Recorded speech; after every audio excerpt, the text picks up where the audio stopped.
Uh, a hell of a show.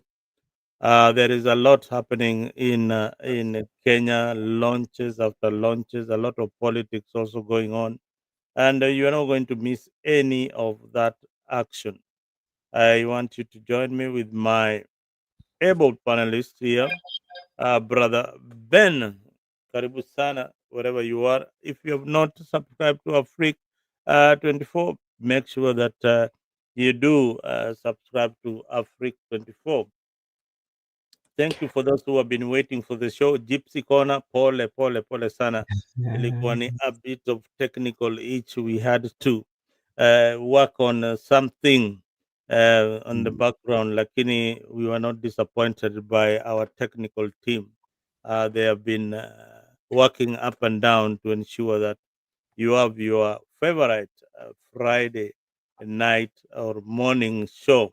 And let us just start very fast with what is happening throughout the week. Remember that this particular show, we recap what has been happening the whole week.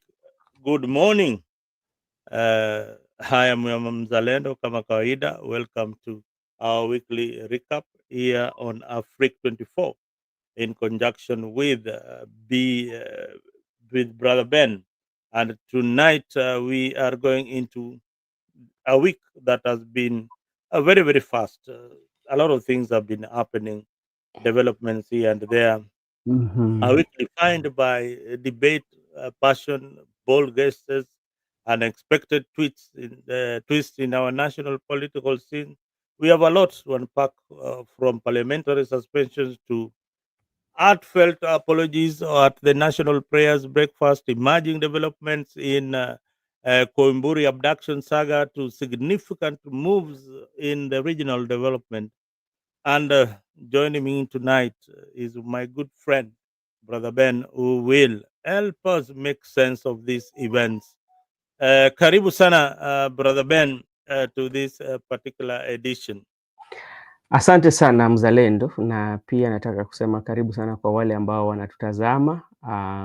Sina mengi la kusema, na naona Gibson Kona pia amewasili pale, na najua tutakuwa na mazungumzo bora na tutakuwa naweza sema hivyo, tutakuwa na mazungumzo bora. Kweli, bila shaka tutakuwa na mazungumzo bora. But Eh, let's start with a dramatic moment in our legislature. Early this week, the business of the day was suspended as a mhm, member of parliament redirected the session to focus on issues related to Gachagua. These decisions not only altered the normal proceedings, but also underscored the intensity of the debate surrounding mhm. uh, his remarks. What does this tell us about the pulse of our political discourse, Brother Ben? What is your take on this move by Parliament to halt business and discuss a personality by the name Gashagwa? What I think is, remember when Rigathi Gachagua was being impeached, he was only given 2 weeks, and they knew very well that after 2 weeks, Rigathi is going to be normal. But with the time, that one has not actualized or materialized. And if you remember, one of the statements that was making the parliament to suspend the business of the day and discuss Rigathi Gachagua was the one he made actually when he was hosted by Obina. But if you're very keen, you will find like the members of the parliament has decided not to include the entire speech what Rigathi Gachagua said, and they've just concentrated on a piece that they're saying that is going to is a trouble, and this might create violence in Mhm. 2027. And sometimes when you look at it critically, there are quite members of parliament who has made the same remarks, Yes. and they've not suspended the parliament to discuss, it seems that they're very selective on who they choose, and I think this is informed by the fact that the influence that Rigathi Gachagua have. If I don't take you far along, remember when one member of parliament say that tutajaza tutajaza tutajaza, remember, jana tusiposhinda tutajaza. Mwingine pia akasema alikuwa anataka kuleta hoja pale bungeni kusema kwamba to increase the term of the presidency. And there's also another one who said that we know how to manufacture 24 years. So all those were speaking of the same thing. I was speaking about election. But when it comes to Rigathi Gachagua, you see how the members of parliament have decided to suspend the business and discuss about Rigathi Gachagua. Even though if we want to heal as a nation, or if we want to move on as a nation, we should not be very selective with things to do with election that can create chaos. Mm-hmm. If any of the leaders make such like remarks, it doesn't matter what party you are in, what close associate you are with, who or how close are you with the authorities, but you have to answer to that call. So I feel like members of the parliament were let down, especially when they suspended the business to discuss the status of Rigathi Gachagua. And you can remember there was one member of parliament who even called them out, and if you saw it well, especially the minority leader talked about monster who is going to help us to deal with this monster, and they're the same people who were castigating Rigathi Gachagua. So I think it's just politics and how it usually be played. Another thing that what I saw also this was it NCIC summoned Rigathi Gachagua, and what Rigathi Gachagua did through his lawyers, he did, I think he did write a letter to the the the the office, because it was someone to go and record a statement. Still, I'm just asking, looking at it, that commission, the majority of people who usually make those reckless remarks are the leaders. But ever since, we've never seen any leader who have been persecuted, or who has not persecuted but has been taken to court to answer to the call. They're usually being summoned, and at the end of the day, it just ends like that. So, but all in all, I hope Rigathi Gachagua can go and record statement and maybe give his side of the story. Thank you so much. Yeah, I think you're very, very right that if uh, if indeed Rigathi Gachagua had committed any offense, then Parliament ought to have continued with the business of the day and the work that the DCI or those investigative authorities ought to have summoned Rigathi to DCI headquarters. That's what they have been doing each and every time. We have Mm-hmm. not seen an urgent motion to discuss a personality like Rigiji to Parliament. I think that was misplaced, and it just shows you how idle this Parliament is. We've been saying that for a very, very long time, that Mm-hmm. they need to come up with issues that affect the people. Yeah. Reggae is not our business. Our business here is to make sure that each and every Mwananchi, they get good education, good roads, you know, affordable affordable living standards for each and every Kenyan.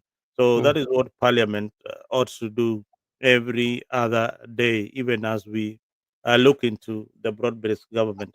Now, let me bring you to speed again before we wind up on this issue of Rigathi Gachagua. Now, Rigathi Gachagua, after all that sermon, he runs to one Kalonzo Musyoka and presents Kalonzo with a goat. Kalipatiana kambuzi hapo, hii obsession ya mbuzi ya Mm. hii amepeana kambuzi pale kule inaitwaje kule bana, hii Soikuru Eh, na Kalonzo bana eh, Wakamba, kama mnanisikia, wase yatia hiyo jina nimepronounce vizuri, Neguseu tutarudia baadaye. ama Nekuseu. Neguseu, Yeah. Kina yaye pale waniambie kama tumepronounce hiyo jina vizuri sana. So Yeah. Rigiji alienda pale kwa Kalonzo kumkabidhi zawadi ya mbuzi. I think zilikuwa mbuzi kama 5 hivi. Mm. Amepatia Kalonzo mbuzi 5. Mm. What do you think of this statement? Rigiji is making a political statement that, uh, and remember, Raila and William Ruto are on a Nyanza tour. Him ameenda Eastern. He's on a Eastern tour with his strong allies. So he's also sending a political message that kule Eastern tumeshikilia, we shikilia Nyanza huko, lakini mimi pia huku nimeshikilia. Ehe. When you look at two major politics events that are happening, political events that are happening, the Right Honorable Prime Minister Raila Odinga is hosting President William Ruto as they wait for the Madaraka Day, and also we have Kalonzo Musyoka hosting hosting Gypsy kona bwana, Gypsy leo bwana, tunakuomba msamaha. Sijui tutaomba msamaha tukiwa pande gani, sijui tutakaa pande gani. Tumekuambia ni hali ya mitambo, ni hali ya yeah, mitambo, ni hali ya mitambo, na pia kuna vitu zinaitwa weather storm. Kulikuwa na yeah. storm, kufika pale nyumbani bwana inakuwa ni shida wakati wa storm. Unangojea hali ya hewa ikuwe ni mzuri kidogo, lakini tumeomba msamaha. Uh, Tutazidi kuomba msamaha mpaka uridhike. Kaka if dada. if you want us also to have a national prayer day breakfast, so we can ask for forgiveness, that one is also available. We can organize for that. So Wacha tu as hey, as as I was saying earlier, so mm. I think remember right now the political formation are in their early stages. People are trying to see where they belong, especially right now, as we know, Kalonzo was hosting Rigathi-Gachagua and other opposition leaders. And and if you look at in the traditional way, when somebody visits you with an animal, they send. There's a message that you are sending. We can look at maybe there is a reconciliation that is taking place, as you know very well, that during the 2022 general election, His Excellency Kalonzo Musyoka and Raila Odinga were on the same side as DP, ex-DP was with the President William Samoei Ruto. And during the campaigns, I think they might have uttered words that were not good enough for them. So that was one way in which Rigathi-Gachagua, when he was visiting the home of Kalonzo Musyoka, then he said that, okay, I'm coming so that we can reconcile. In our reconciliation, this is what I'm giving you in exchange. And then to forgiveness, So it's a forgiveness, a silent forgiveness, That is another way of doing that. Another thing that we might think of also is just only to say, to tell, to give you a word of thank you. We are coming to visit you and we cannot come empty handed, because you will have to eat. In African customs, when you're going to visit, especially, you also have to carry something. You just go without, you're just empty handed, that one does not show good gesture. So that is what I feel Rigathi-Gachagua was doing, bringing or taking animals to His Excellency Kalonzo Musyoka.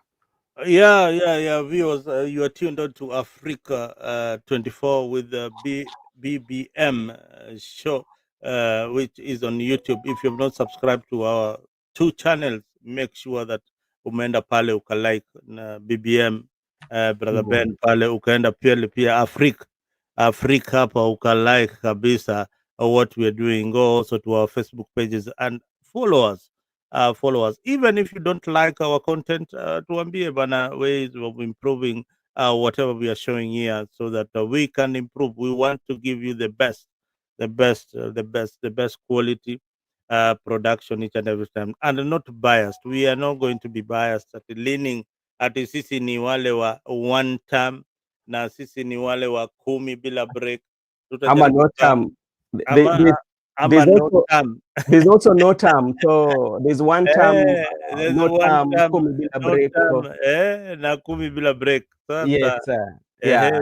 sisi hatujui tutakaa wapi, tunajitafutia jina bwana, tupatie jina Si one term. hatuna si hatuna jina, si tuko hapa kuongelea zote, no term, one No term, term, one term, hizo kumi zote, bila hizo break. matamshi zote tutawaletea hapa. Yes, Yeah, but anyway, as we wind up story ya Gachagua, we need to wind up on a note and to see what this other camp is saying. We have got a lot of stories of Ruto's tour yeah. in Nyanza that is coming later in the show. But I really want to show you what this other side is also saying before, because we want a balanced kind of feeling on when you come to this Friday edition. Tumekubaliana nayo yote.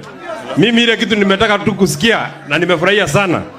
Kwa wale mtu, kwa ule bishop mwenye alituhubiria, alituambia mkiwa na shida, mkiwa na mgonjwa, mnatoboa mabati, mnateremsha mgonjwa yenu na anapona hapa chini. Sasa sisi tuko na mgonjwa anaitwa William Ruto. Tutatoboa mabati, tumteremshe hapa kwao Sugoi, aende nyumbani, aende asiende. William Ruto alisema ati anataka tambili. Mheshimiwa Rigathi-Kalonzo, Mheshimiwa Kalonzo Musyoka, kama Mheshimiwa William Ruto anataka tamu ya pili, mambo ni mbili. Either arudi shule akasome, huko ndiye atapata tamu ya pili, ama muweke jela amalizie tamu ya pili hapo ndani. Mwisho kabisa, William Ruto alisema ati mambo yake, acha na Oscar Sudi, mtu hajaenda shule mimi hapa.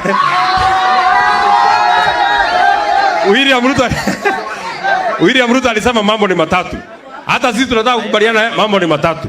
Jambo la kwanza, ajiondoe. Jambo la pili, ajinyonge. Jambo la tatu, tumuondoe. Aende asiende. Asanteni sana. Arambe! Haya, hiyo ni yule mrengo ya one term. Hivyo ndio wanaongea, hivyo ndio wanazungumza kuhusu. Yes. You know, one thing that we have to agree is that, like, as I said earlier, like the politics, especially the campaign for 2027 has really started, you know, and the slogans have already been coiled, you know, one term Arambe, one term, and there's also the one for two term, and there's also that one also that today I saw from Homa Bay that is two term. So when you look at the gathering, I mean, like the side of Kalonzo Musyoka and Rigathi-Gachagua, you know, it's kind of like gives you a view of how it will be. I don't know whether we can go to the specifics or we can wait later. We discuss it and leave it. No. We tunaenda tukimalizia. So yes. So something that really stood out, something that I really picked from the camp of Kalonzo Musyoka was the presence of Jeremiah Kioni. You know, Jeremiah Kioni, I've never attended any meetings, especially with Rigathi-Gachagua. But the meeting that they had the other day, especially Rigathi-Gachagua was there, Jeremiah Kioni was present, and Muya Meru alikuwa pale pia. Yeah, I'm giving you so by Jeremiah Kioni being present in that, it sends a signal. Maybe it was blessed by Uhuru Muigai Kenyatta, because, you know, Jeremiah Kioni is the Jubilee member, is the Secretary General for Jubilee. Yes. Yeah, so he was representing Uhuru Muigai Kenyatta. That is one. Also, there was also Munya, and this was also the first time that the Munya was sharing podium with Rigathi-Gachagua. If you remember, Munya also was a very close ally of Uhuru Muigai Kenyatta. Remember when he lost against Kiraitu Murungi and he wanted to go to court? Remember? Yeah. Then they negotiated, and what happened? He was brought into the cabinet by Uhuru Muigai Kenyatta to be as the agriculture minister. So it tells you that it is taking shape. And I know as time goes, so many people are going to join Wamunyoro, and maybe so many people also are going to join the other side. But from the look of things, it's starting to take shape. So I know as time goes by, we are going to see new events unfold. And somebody might question, we did not see this presence of Natembeya, also the presence of Matiang'i, because we always know that such like gathering, Onyonka usually speaks or attend those meetings on behalf of Matiang'i, but we did not see him in that meeting. So maybe Kioni represented Matiang'i and Uhuru Muigai Kenyatta. That is my thought on Kalonzo Musyoka's meetings. Yeah, you are right, Ben. That the politics is now taking shape, and I want to welcome Father Dan Dario, karibu sana Africa 24, and Brother Ben Media, karibu sana Gypsy Corner, tushakukaribisha. Brenda Obedi, you are locked kule Kisumu, ero kamano, donjo, ise donjo dala, Douglas keep Kibogong, Brother Ben, don't be biased, Brother Ben bana, hapo unakosolewa bana wewe. Inakaa unaegemea pande ingine, watu wakisha kusoma wamekusoma. Douglas ni rafiki yangu, ndugu yangu, namjua vizuri Douglas. Sawa sawa, yeah. Douglas, tutakuja kwa hiyo story ya anaitwaje Kiumburi. Kiumburi. Bado tunarudi kwa hiyo story ya Kiumburi. Hizo ndio stories which are making headlines in the Kenyan media. Yeah. Turudi kwa hiyo story ya Kiumburi kidogo, tuangalie ni what is yale yanayojiri. Brother Ben, Yeah. Kiumburi akapatikana na kamsichana, wameenda wakajivinjari for almost many hours. Kidogo anajilaza pale kwa mkahawa like amekuwa poisoned. Wabunge wale wanaegemea pande ya Kenya Kwanza, they try to of course this is our colleague, wacha tuende tumuone as directed by the speaker. Wanaenda pale Karen Hospital, wanaanza kwanza pa ile hospitali alikuwa admitted, Yeah. kuuliza hey nurse, daktari, what happened, nini. Of course information ya mgonjwa huwezi patiwa kisheria. Yeah, Haya, kidogo wakaenda pale Karen, pia wanajaribu kutafuta kufanya upelelezi.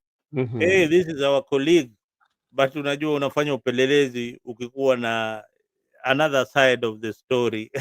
Unataka kujua kama hii ni ukweli ama ni uongo, yeah?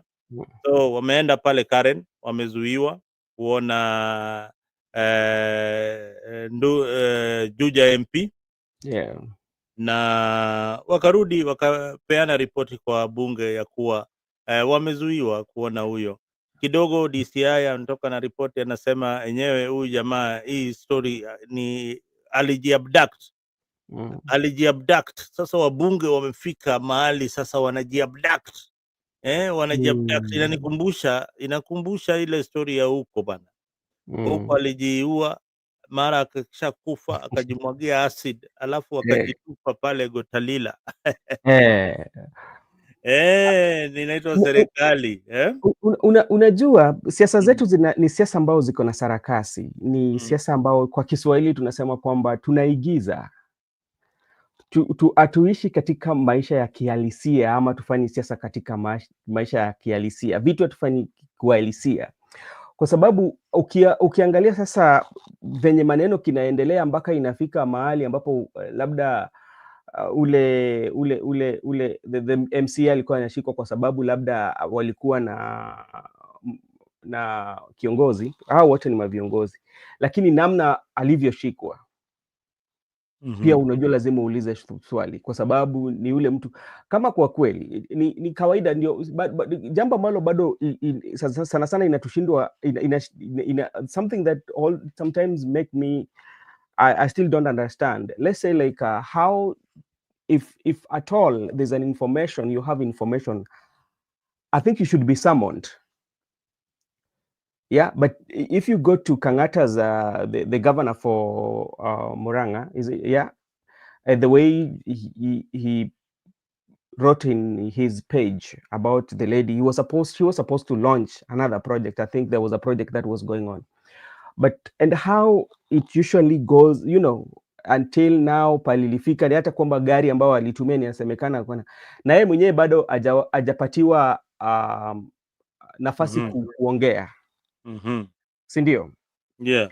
Sasa jambo ambalo sisi tuko nayo ni kwamba matukio kama haya yakitokea, Yeah.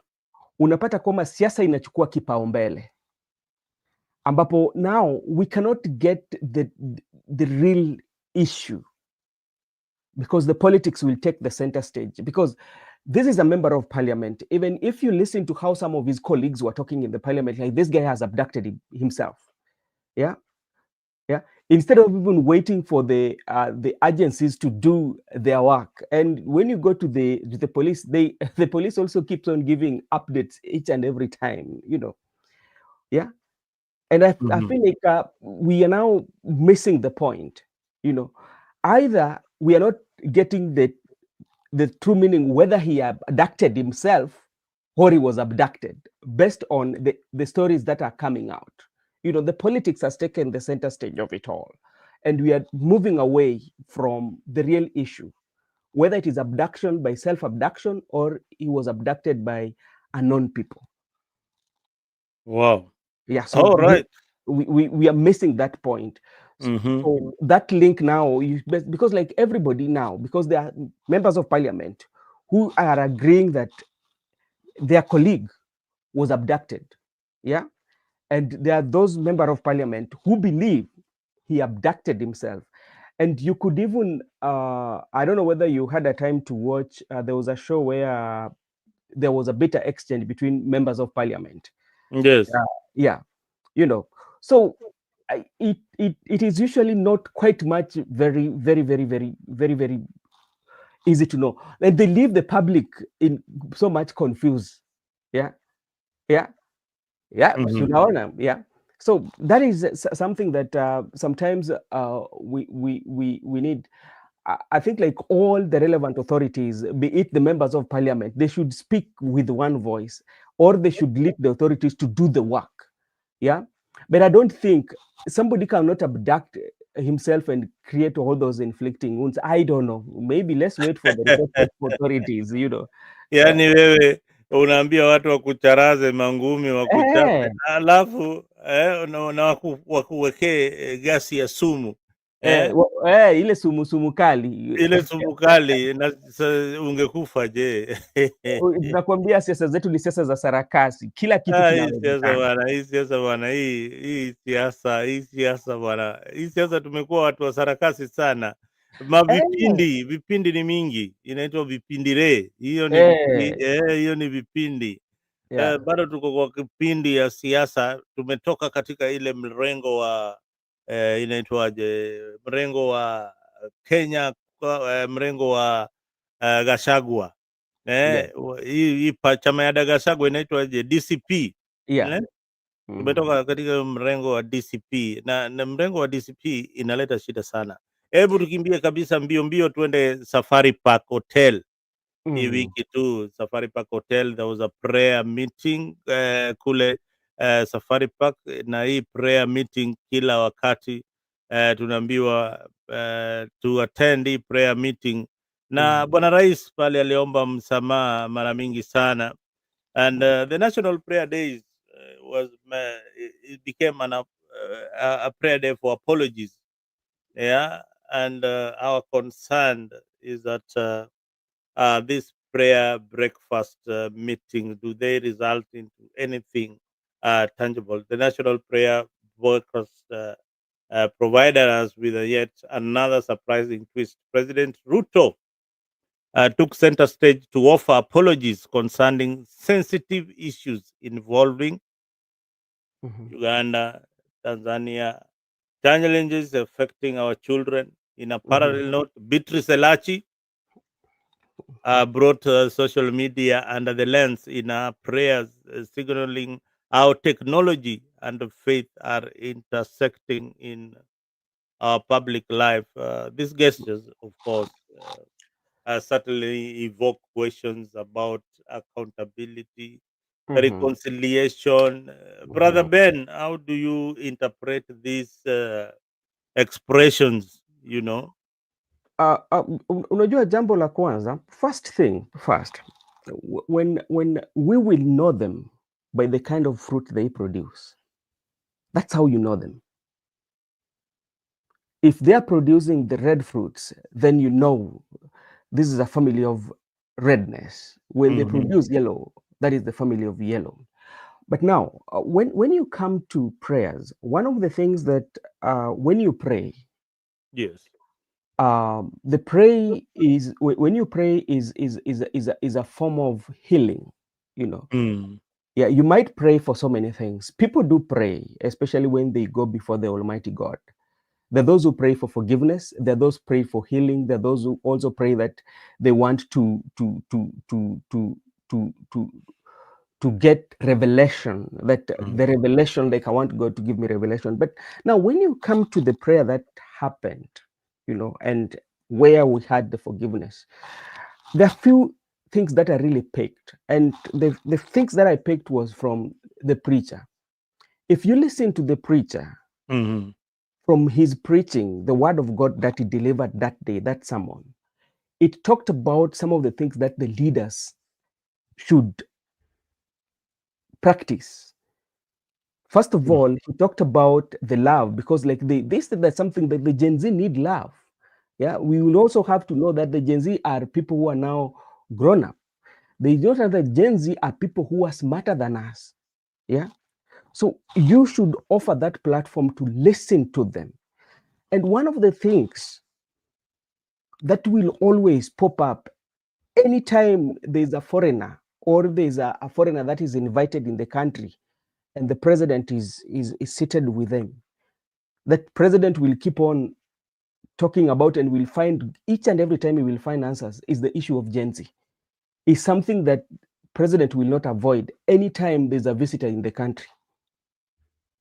And that issue of Gen Z will pop in a different way that the president could not or cannot expect.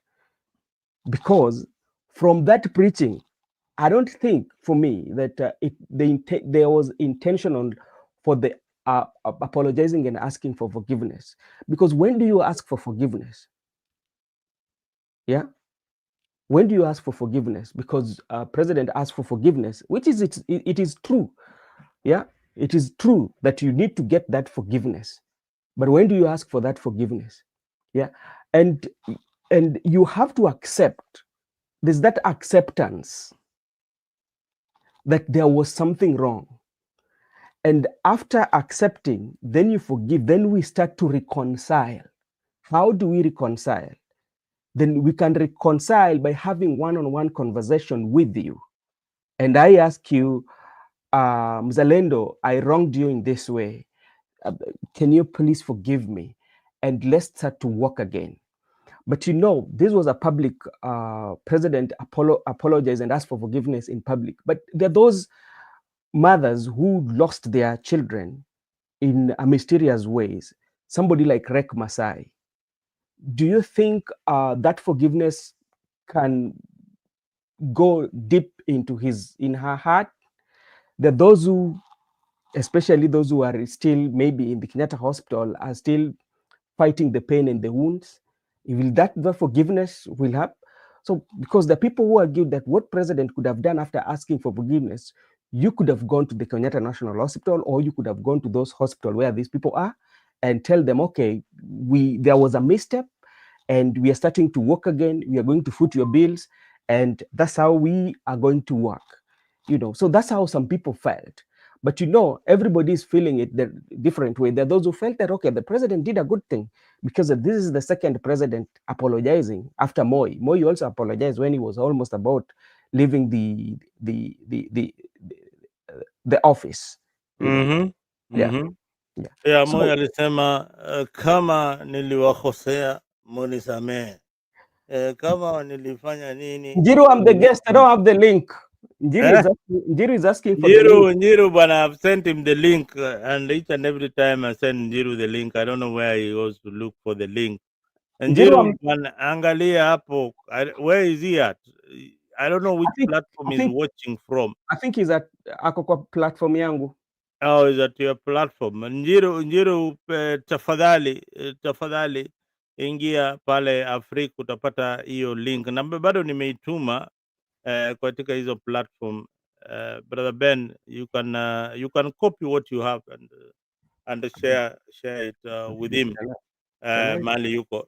Guys, you are watching Africa 24, and today we are giving you a recap of the whole week, what has really happened. Thank you, those who have been joining. If you have not subscribed, if you have not liked our channel, make sure that you do subscribe to Africa 24 and Brother Benson Media. Hapo Njiro, I hope that umepata link sasa, you can join the conversation. Yeah, Brother Ben, there was a lot of things that happened after that prayer breakfast meeting. Yeah. And a very quick response came from one wa Mushomba. Wa Mushomba be haraka upesi, yeye akuchelewa. Wa Mushomba akuchelewa. And what did wa Mushomba say? Wa Mushomba said that too little, too late. Wa Mushomba rejects Ruto's apology. Yes, huyo ni mwanaharaka, huyo ni activist. Na No, ni mbunge pia. ngoja kwanza sijamaliza Brother Ben. Huyu bwana ni mwanaharakati. Huyo Mwanaharakati bibi. tena ni mbunge wa kule Ngudunguri. Na huyu mama, kwa nini nampenda sana? Nampenda kwa sababu moja. She would not comment quite oftenly on political issues, but once she opens her mouth, what comes from her mouth is substance. Now ukiangalia constituency yake, Yeah. wale wanaona wanapenda kuenda kule Kidunguri, Kiambu. This lady, what she has done, oh my God, mimi sidhani kama kuna mbunge kama huyu mama Unaona ile feeding program ako nayo, mpaka Yeah. watoto wako na masaa, wanaenda wanapewa chakula, wanawekwa chap Yeah. digital. Unadhani uko Marekani bwana We will look for her. And this lady, we need to look for her bana. Bali kuna watu wanafanya kazi mzuri lazima wapongezwe. Yani huyu ni mtu, hata ukiniambia tunamchagua rais kesho, nitakwambia correct, because those are the kind of programs that you will see in your constituency if Wamushamba becomes the president. Congratulations once again, Wamushamba. This is coming from Africa editorial team pamoja na BBM. Tunafanya kazi mzuri sana na Mungu azidi kubariki. Ingawaji umetafutishiana na bwana rais kuhusu matamshi yake, that is your opinion and you've got the right of that opinion. What do you make of it, Brother Ben? As you say that everyone is entitled to their opinion, but I think I think like the reason why she might be saying that it is too late because it came as a reminder. But if it was a self-confessed that you decided one day by yourself, I don't think it could have been too late. And there's somewhere I'm agreeing with Gibson Corner, and I saw it. Ruto regretted acknowledging the offense directed to the Tanzania president and Uganda by the Kenyans. It was right for him to apologize. Yes, it was right for him to apologize. But you know what happened again? When you look at what transpired, especially in the parliament of Uganda and the parliament of Tanzania and Kenya, it was the online war that happened. But immediately the Tanzanian members of parliament started and now criticizing the Kenyans, especially. Then the Kenya also had to rebuttal. But I think sometimes they took it now to become a country and a country, Yeah, so I think that's why the president had to apologize of what happened. And remember, he was also hosting some leaders from Tanzania. So he had to play safe. Yeah, you are right. Whatever the president was saying on that particular day, definitely it was coming from his heart. Unajua Ruto, hata kama kuna saa zingine mimi nadhani hivi, unajua, and correct me, there are people in Kenya who are above the president. Unaweza amini hiyo? I think there are people who are above the president. They make decisions on his behalf.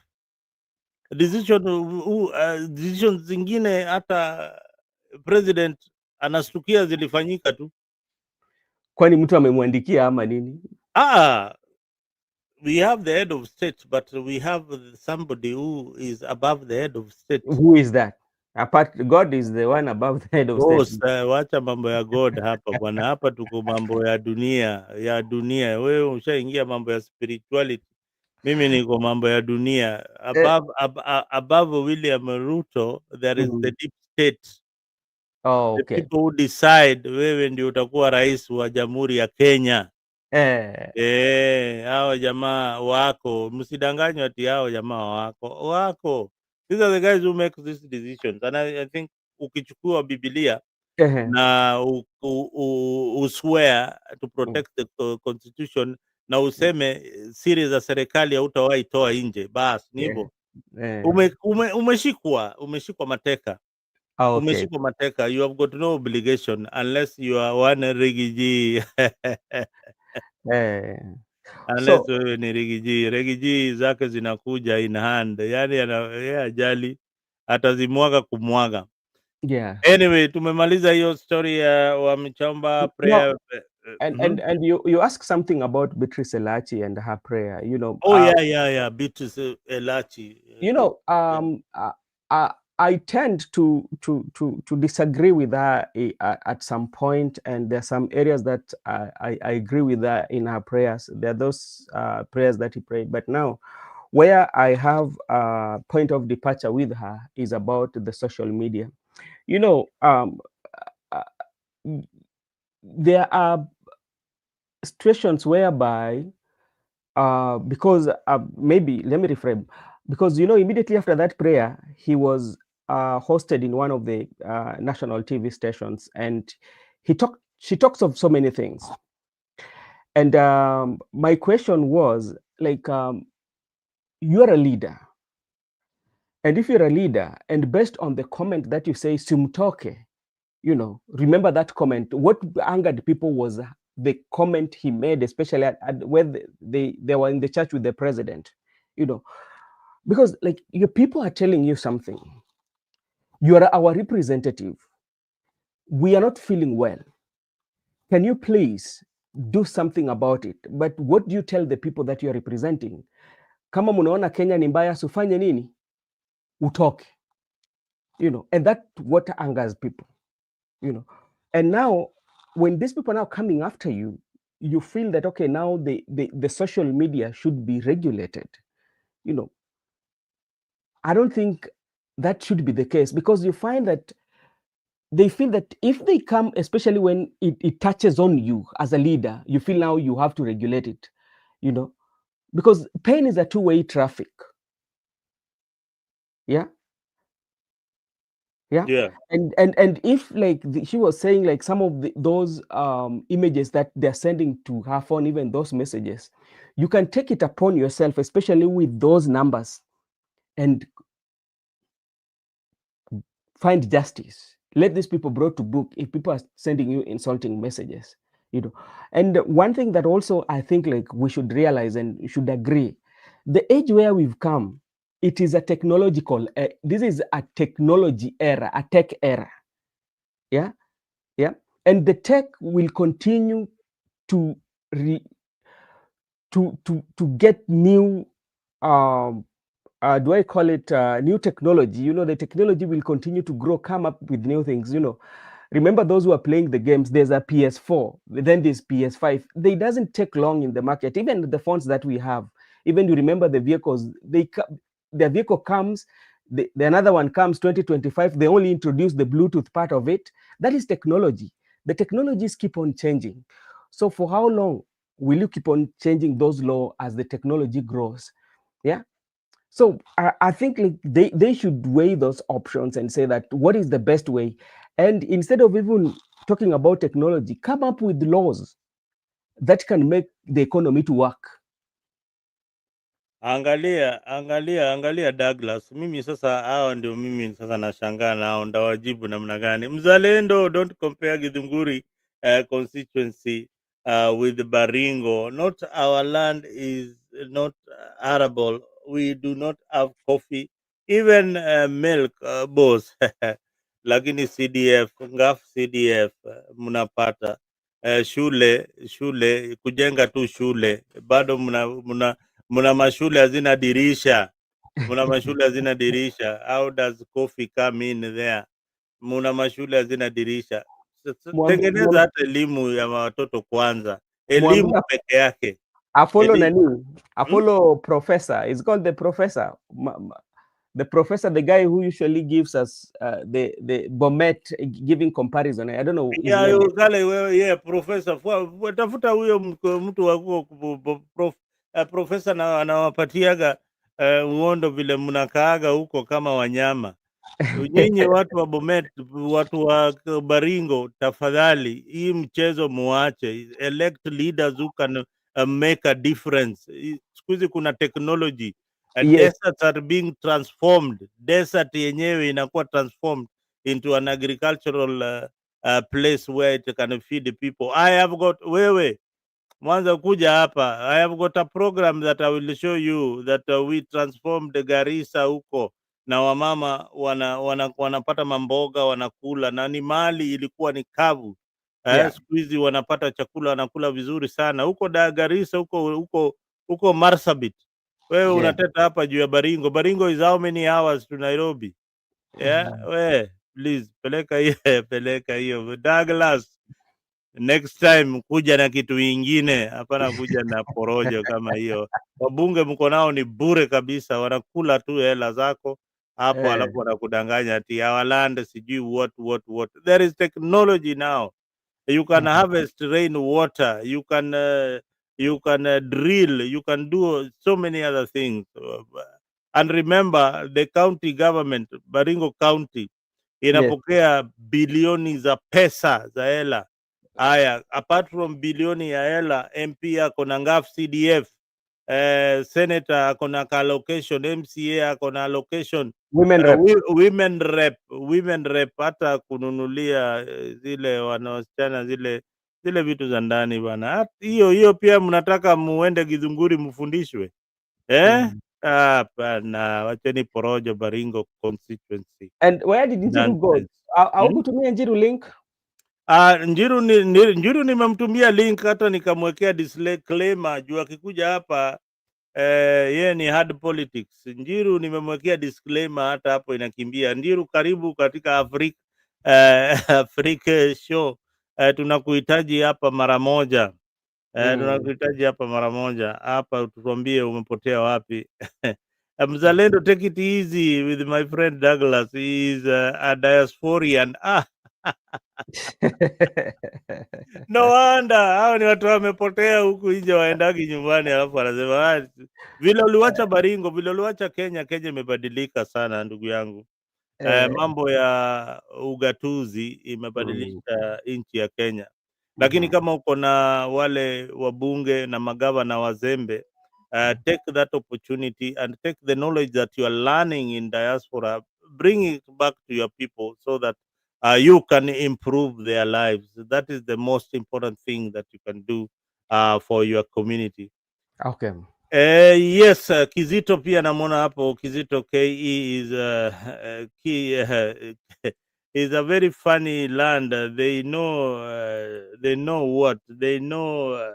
too much, and they end up electing people like Nuru Okanga.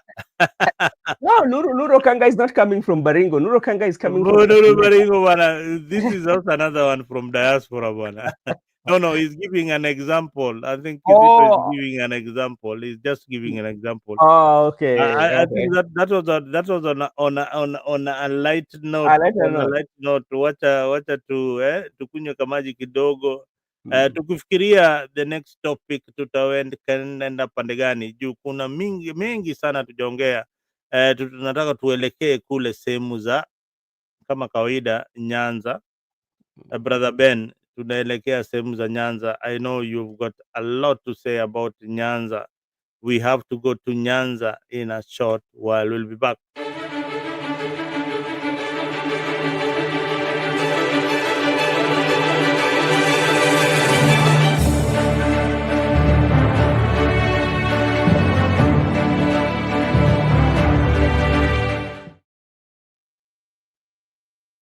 Yes, karibuni tena sana. That was just bumper, but karibu sana. This is Africa 24. If you're watching us for the first time, this show comes every other Friday from 7 o'clock Kenyan time. In US Eastern time ni midnight, kuanzia midnight saa saba saa tisa utatupata kwenye hii show na brother Ben. We recap the whole week, the politics that has been happening.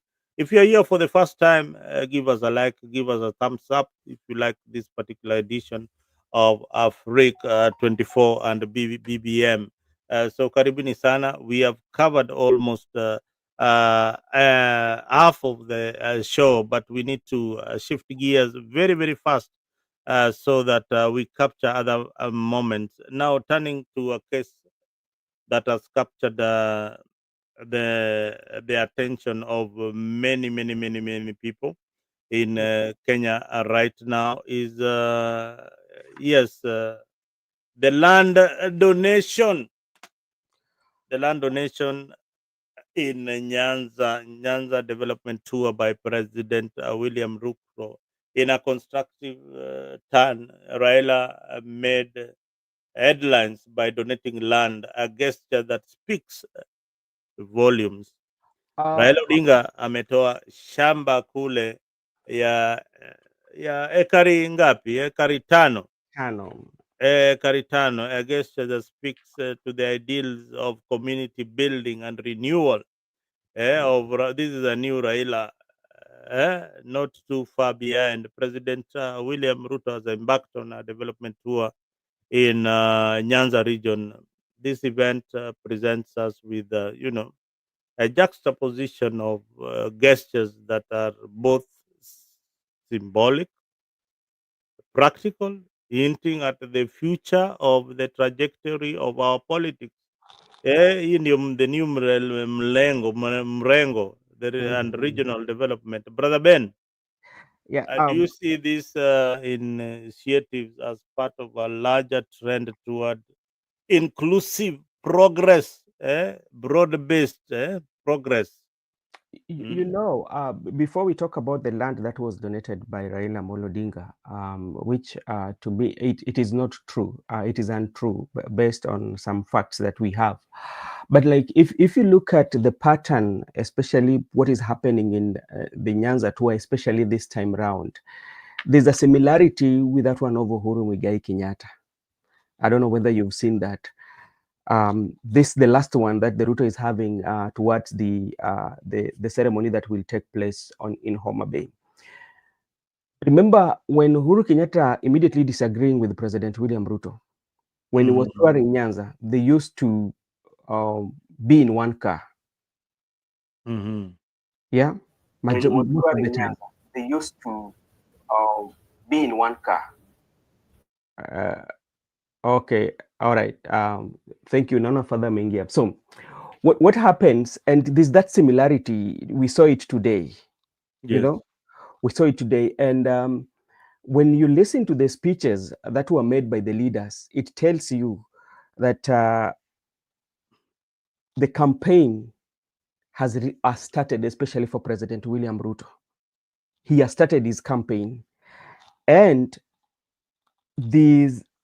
that cementing of the broad-based government past 2027, because even Mbadi, the CS for Treasury, say that he will not vie for any elective seats.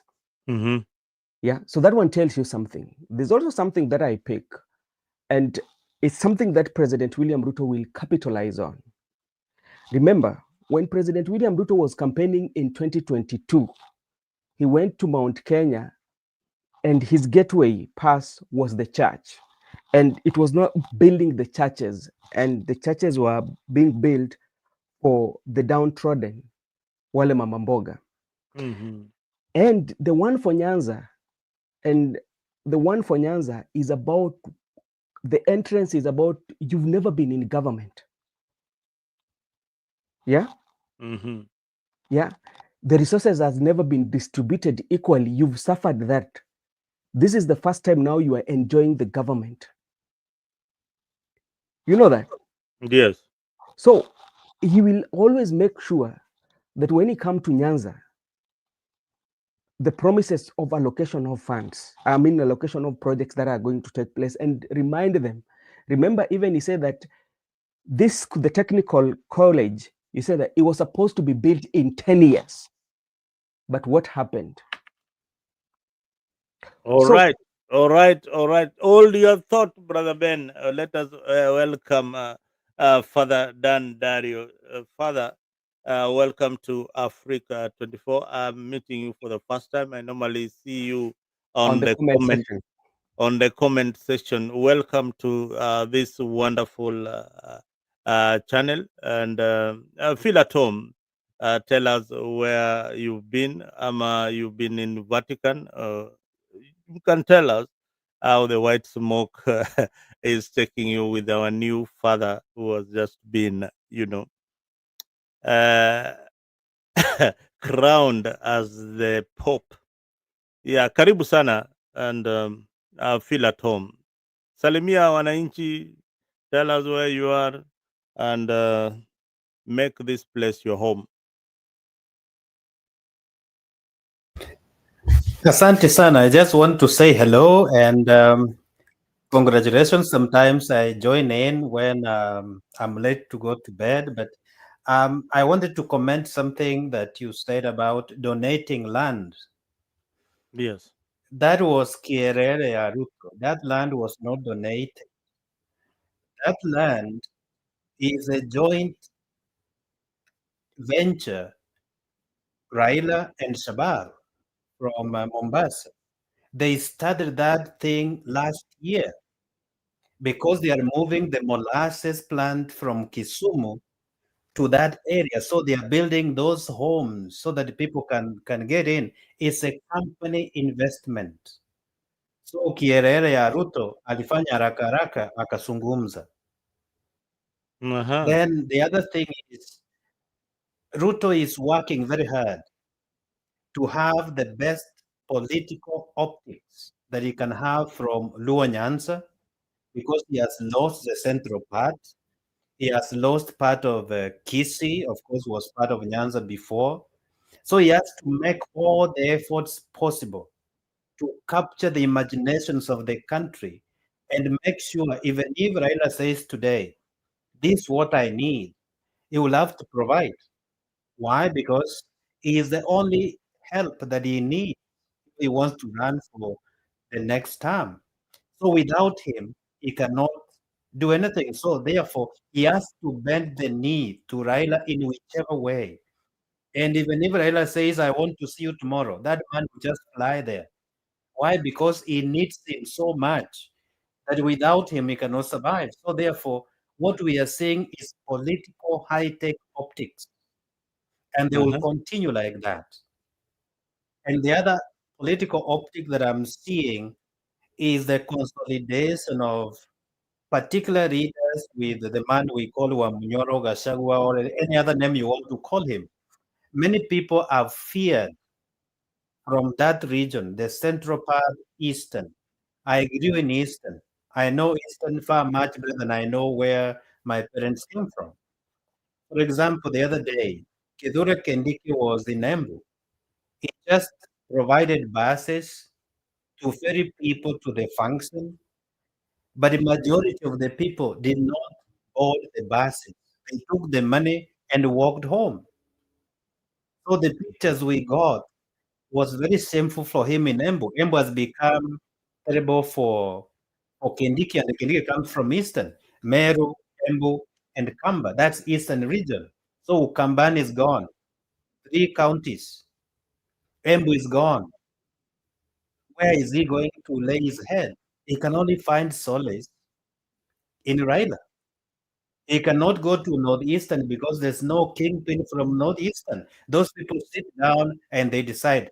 You become the governor, you become the senator, you become the MCA. He has no one person to reach out to in Northeastern. So he cannot make a venture to Northeastern. He cannot send the MP, for example, to Northeastern for development. Who are you? Who is connecting you to the people? He has nobody. Duale has no grounds to do that connectivity. You can bring him for a Barasa, a Larry, whatever it is, but he cannot connect because those men are the ones who sit and decide. And usually they wait until the end. When they see where the wave of the government is going, that's where they go. So he cannot do much on that part. The cause, they are very quiet. Yeah. And you cannot decide where they are. They are quiet because they have been cheated before. So they are going slowly. Wanasema kwa Kiswahili, wanapima kwa umbali, waone ni wapi tutaegemea. Huyu ambaye anapiga mdomo mtu ako kwa serikali, ako kwa wizara, lakini anaweza kutwa hata kesho tukimtegemea sana. Sasa wamekimya. The same thing the governors in central Kenya have gone mute. Why? Because they don't want to implicate themselves because some of them will be running for the second time. Mm-hmm. And one of them that I know for sure is not going to get it is my sister from Embu. Karinda cannot get it. That one is gone and gone for good. Wow. And therefore she has to be mute. She cannot do much. And the others, they fear. If they go contrary to Gachagua wave, they are not going to survive. So the easier thing to do, let us keep quiet so that we cannot say much. Look at what happened to the musicians who went to meet Kendike. They went there with a good heart. Maybe some of them were told, come, we give you something. But when they got out, everybody from central Kenya said, Toti Kwenda, we don't want you anymore. And they stepped back. And of course, the good thing with my friends from central Kenya and eastern, there's a msemo wanasema, we cannot bury the elephant together with the tusks. Lazima tung'oe ndio tumuzike. So whether Ruto comes with money, watang'oa hizo pembe, lakini watamuzika tu. Wow. That's a good thing with them. They don't care. If it's money, mbesa ne mbesa. Tutikwenda Mount Maku, netwatigana namo. That's okay. They are just done with you. They Hey, will take brother. the money and dump you. They will come and they will smile very nicely. But when they have decided they don't want you, they don't want you. That's why you see the musicians are crying. Some of them are saying, please, we were just invited. Some of them never even wanted to be seen. Look at what happened in Kisii, in Zaire Janda's constituency. They invited so many, but the tents were empty. And that was Kendike there with the members of parliament bringing what they call empowerment. If you can recall some times back, when a Kisii man stands and says, I want the presidency, they can deny everybody else and stand with that man to a man. That's what they did to Nyachai. When Nyachai was cheated by Raila Amolo Odinga, they agreed. The money was put in the car, Pocho 504, and they had signed the agreement. He took the money, disappeared with some ambassadors. At 3 in the evening, he comes and says, Kibaki Tosha. That man can geuka anybody anytime if the deal is good. So therefore, even the one who is depending on him so much, he may discover things are not so good. Because remember, in year 2022 elections, Luos came out 66% to vote for the. Ask yourself, if Raila will not be in the ballot and Ruto will be in the ballot, Raila was 66%. What will happen? Hata kama watajaribu kujaza, It is not going to work. So they have to recalibrate and see what they can do. So they have a headache. Both sides, they have a headache. If, for example, they say Kalonzo is a flag bearer, some people will say, that man, we have known him to be this way, that way, and if our man is not there, why should I go to vote? But if they have to consolidate the way they have started and say, okay, you people agree to follow your man, whether he will be the president, a candidate, or not, then people say, we shall do that. You people from TC, whether your man is a candidate or not, you follow him where he goes, so that people can consolidate. And also, they have to be careful because Gen Zs and the other young people, millennials and Gen X, some they just want to see a man they can trust or a woman they can trust. So they must present somebody, not only a performer, not only a man who can be trusted, but a man who brings hope, not the same cadre of persons whom they have known for ages. I have an advantage of having lived in Embu, Meru, and Kirinyaga for the longest time of my life. Mhm. And when you interact with those people, Embu also cuts across to Ukambani area, where Kalonzo comes from. Kalonzo has a very beautiful house, but to get to his home, you go through impoverished villages. If you look, even that road they used to go to his place is terrible, and he has been there for ages. Some people say, if that's the kind of person, I don't think it's going to transform anything. So therefore, people have to be careful when people are starting to get enlightened so much, they start to think critically. So that group must be very critical of the person they bring to that position of being president, your candidate. Otherwise, they will lose also because then they bring somebody who cannot be trusted. Then All the other right. part, people have doubts on three persons. The first person they have doubts with is Natembea. Is anashambulia watu wa kwake, anashambulia Ruto, alafu anakimya. Sasa watu wanashindwa, unataka kiti, unasapoti nani, umesimama wapi, weke wapi, where are you? Na wanasema wakati alienda kushikwa, majamaa walikuwa wamebeba milioni kadhaa kwa gari, walikuwa wanataka kuenda kuweka kwa nyumba yake, zikaibiwa zote, wakati walinyang'anya, walivunja hizo magari. So huyo wanamtatu wanasema, where do we categorize him?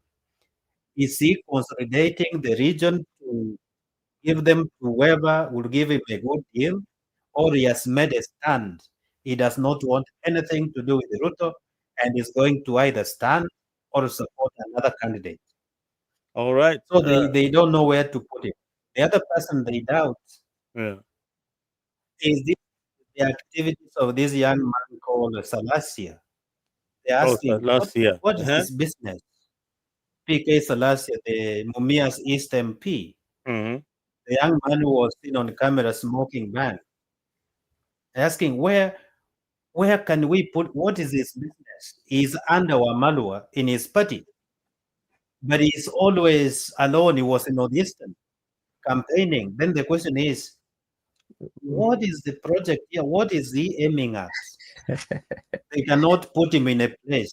Are you with the Wamunyoro? Are you with the Kalonzo? Are you alone? Are you with Wamalwa? Where are you? Where do we put you?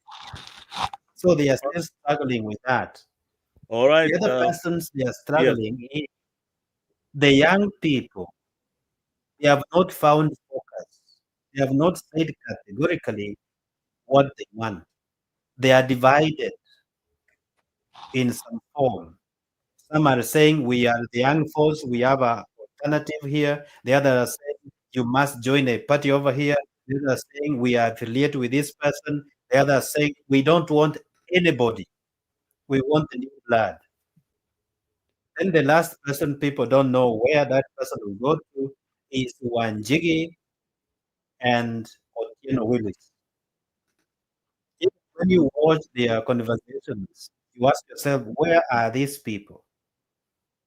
They are not clear whether they are standing with the young people to the end, or they are standing alone, or they are going to Wamunyoro, or they are just confused. So therefore, such as some of the things we have to think deeply and say, how can we have a clear way forward?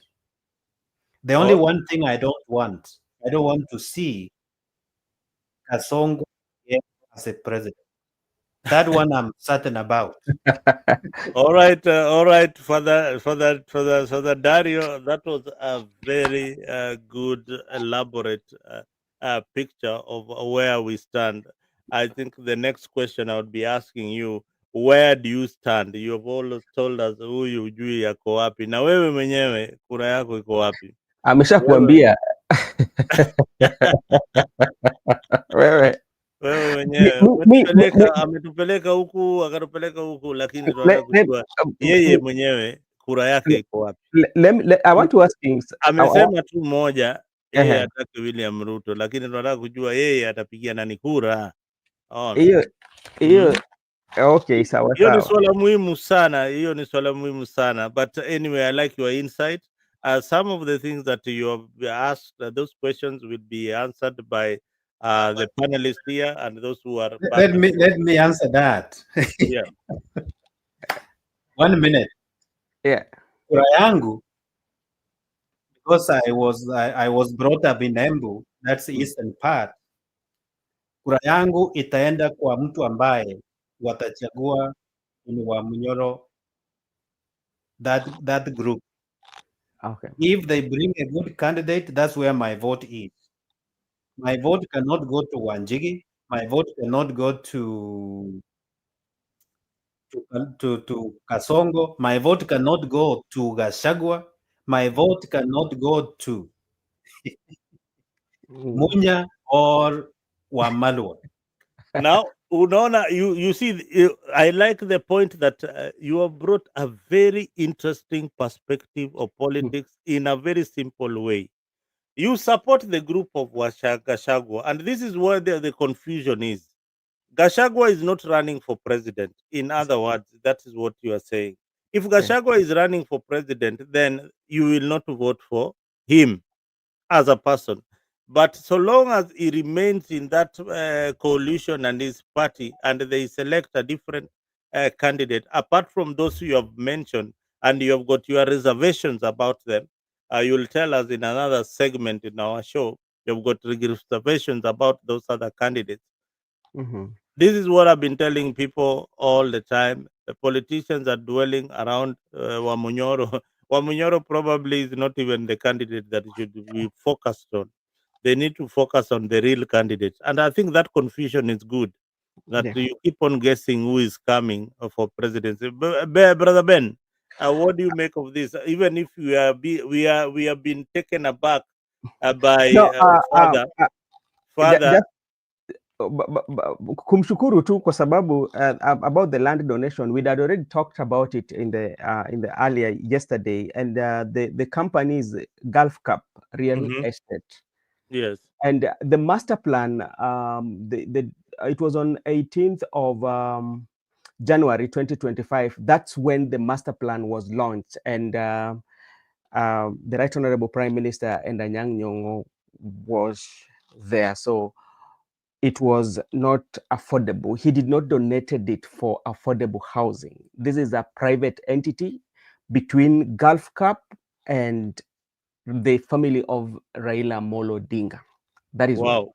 And Ben, Yeah. just not even 30 seconds Mhm. of your time. You that there's a clip that has been circulating on social media. Yeah. This young man analyzed this issue of the land and said that this land, William Ruto is building houses for Raila Odinga. Is No. building houses for Raila Odinga to pick up rent.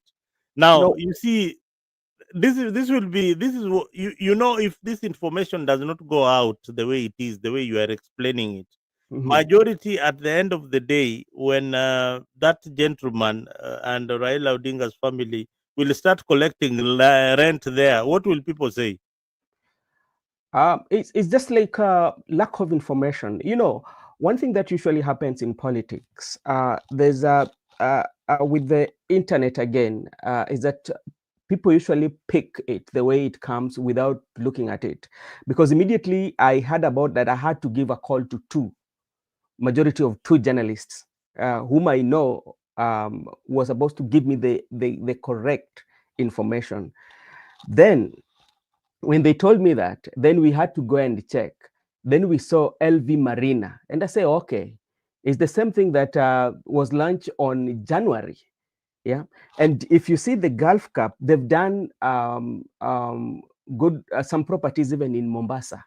You know, so that's the information. Even when you look at Makasembo, something that also people do not know about Makasembo.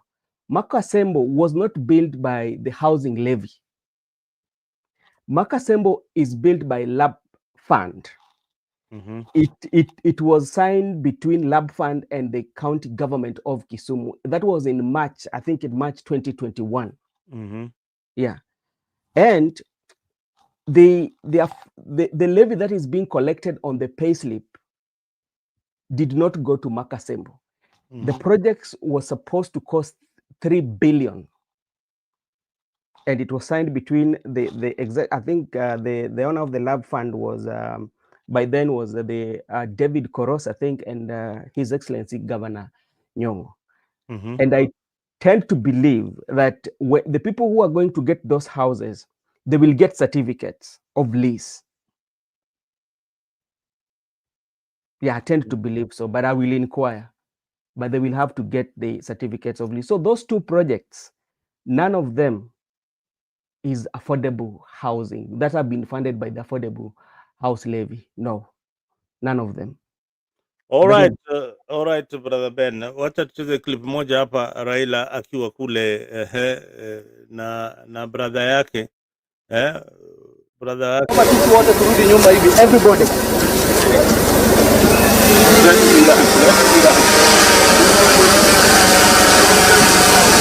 Nela vile.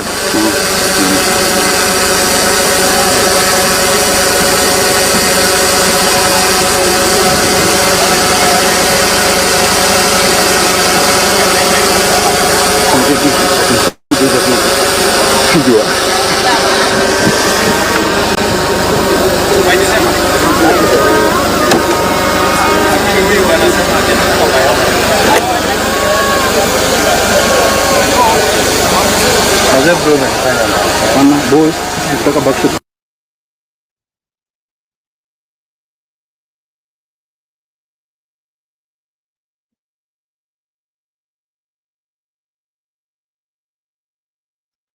Ona hapo wakubwa wanaona paya pia wanaita pia ama ni paya mwalimu Julia pia atatuambia hiyo pronunciation.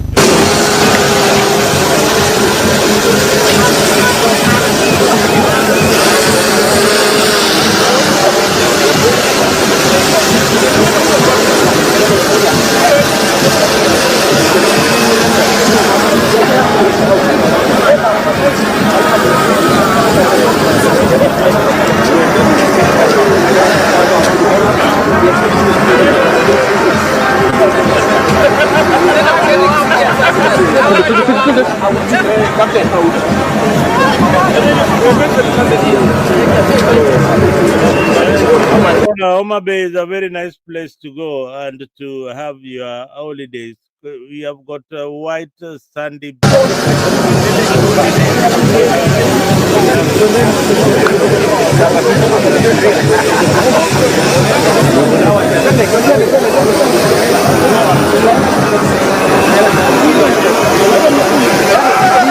this is the main one. Anyway, wacha tutoe hao watu bwana, wanatupigia kelele hapo na mambo ya paya na nini.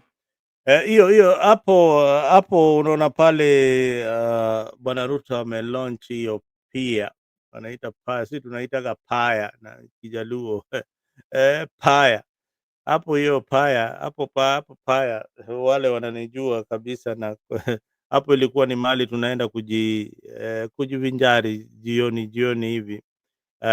Kama tumemaliza tuko bado vijana mbarubaru pale, tulikuwa tunaenda na warembo, tunakaa pale tukiangalia, tunaenda fishing hapo kidogo, but it was a very narrow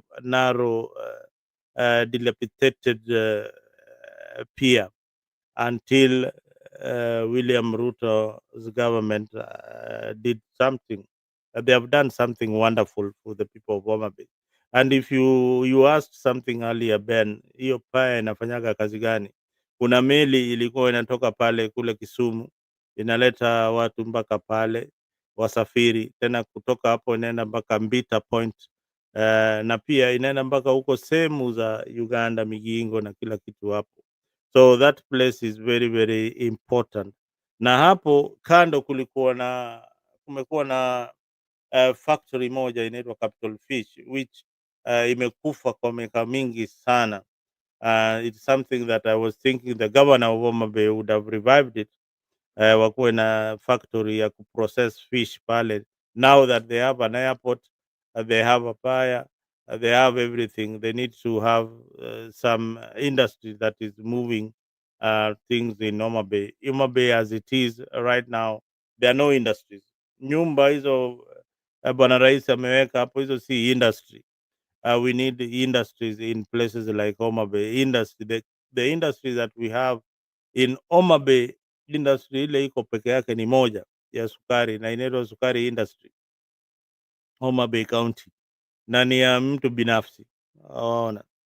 So is in Dewa constituency, yeah, right? it is in Dewa constituency. So earlier on there was also a lot that the watu ya kwamba hapa najua ni kwa Bwana Odhiambo Mbai ndio aliyekuwa mwenyekiti wa Devolution Committee, aliuawa hadharani mchana mbele ya watoto yake kwa sababu alikuwa amesimamia mambo ya ugatuzi. Ugatuzi ndio iliua Odhiambo Mbai. Kwa sababu leo kwanza nasema hii barabara nakwenda kufungua hii Odhiambo Mbai Road.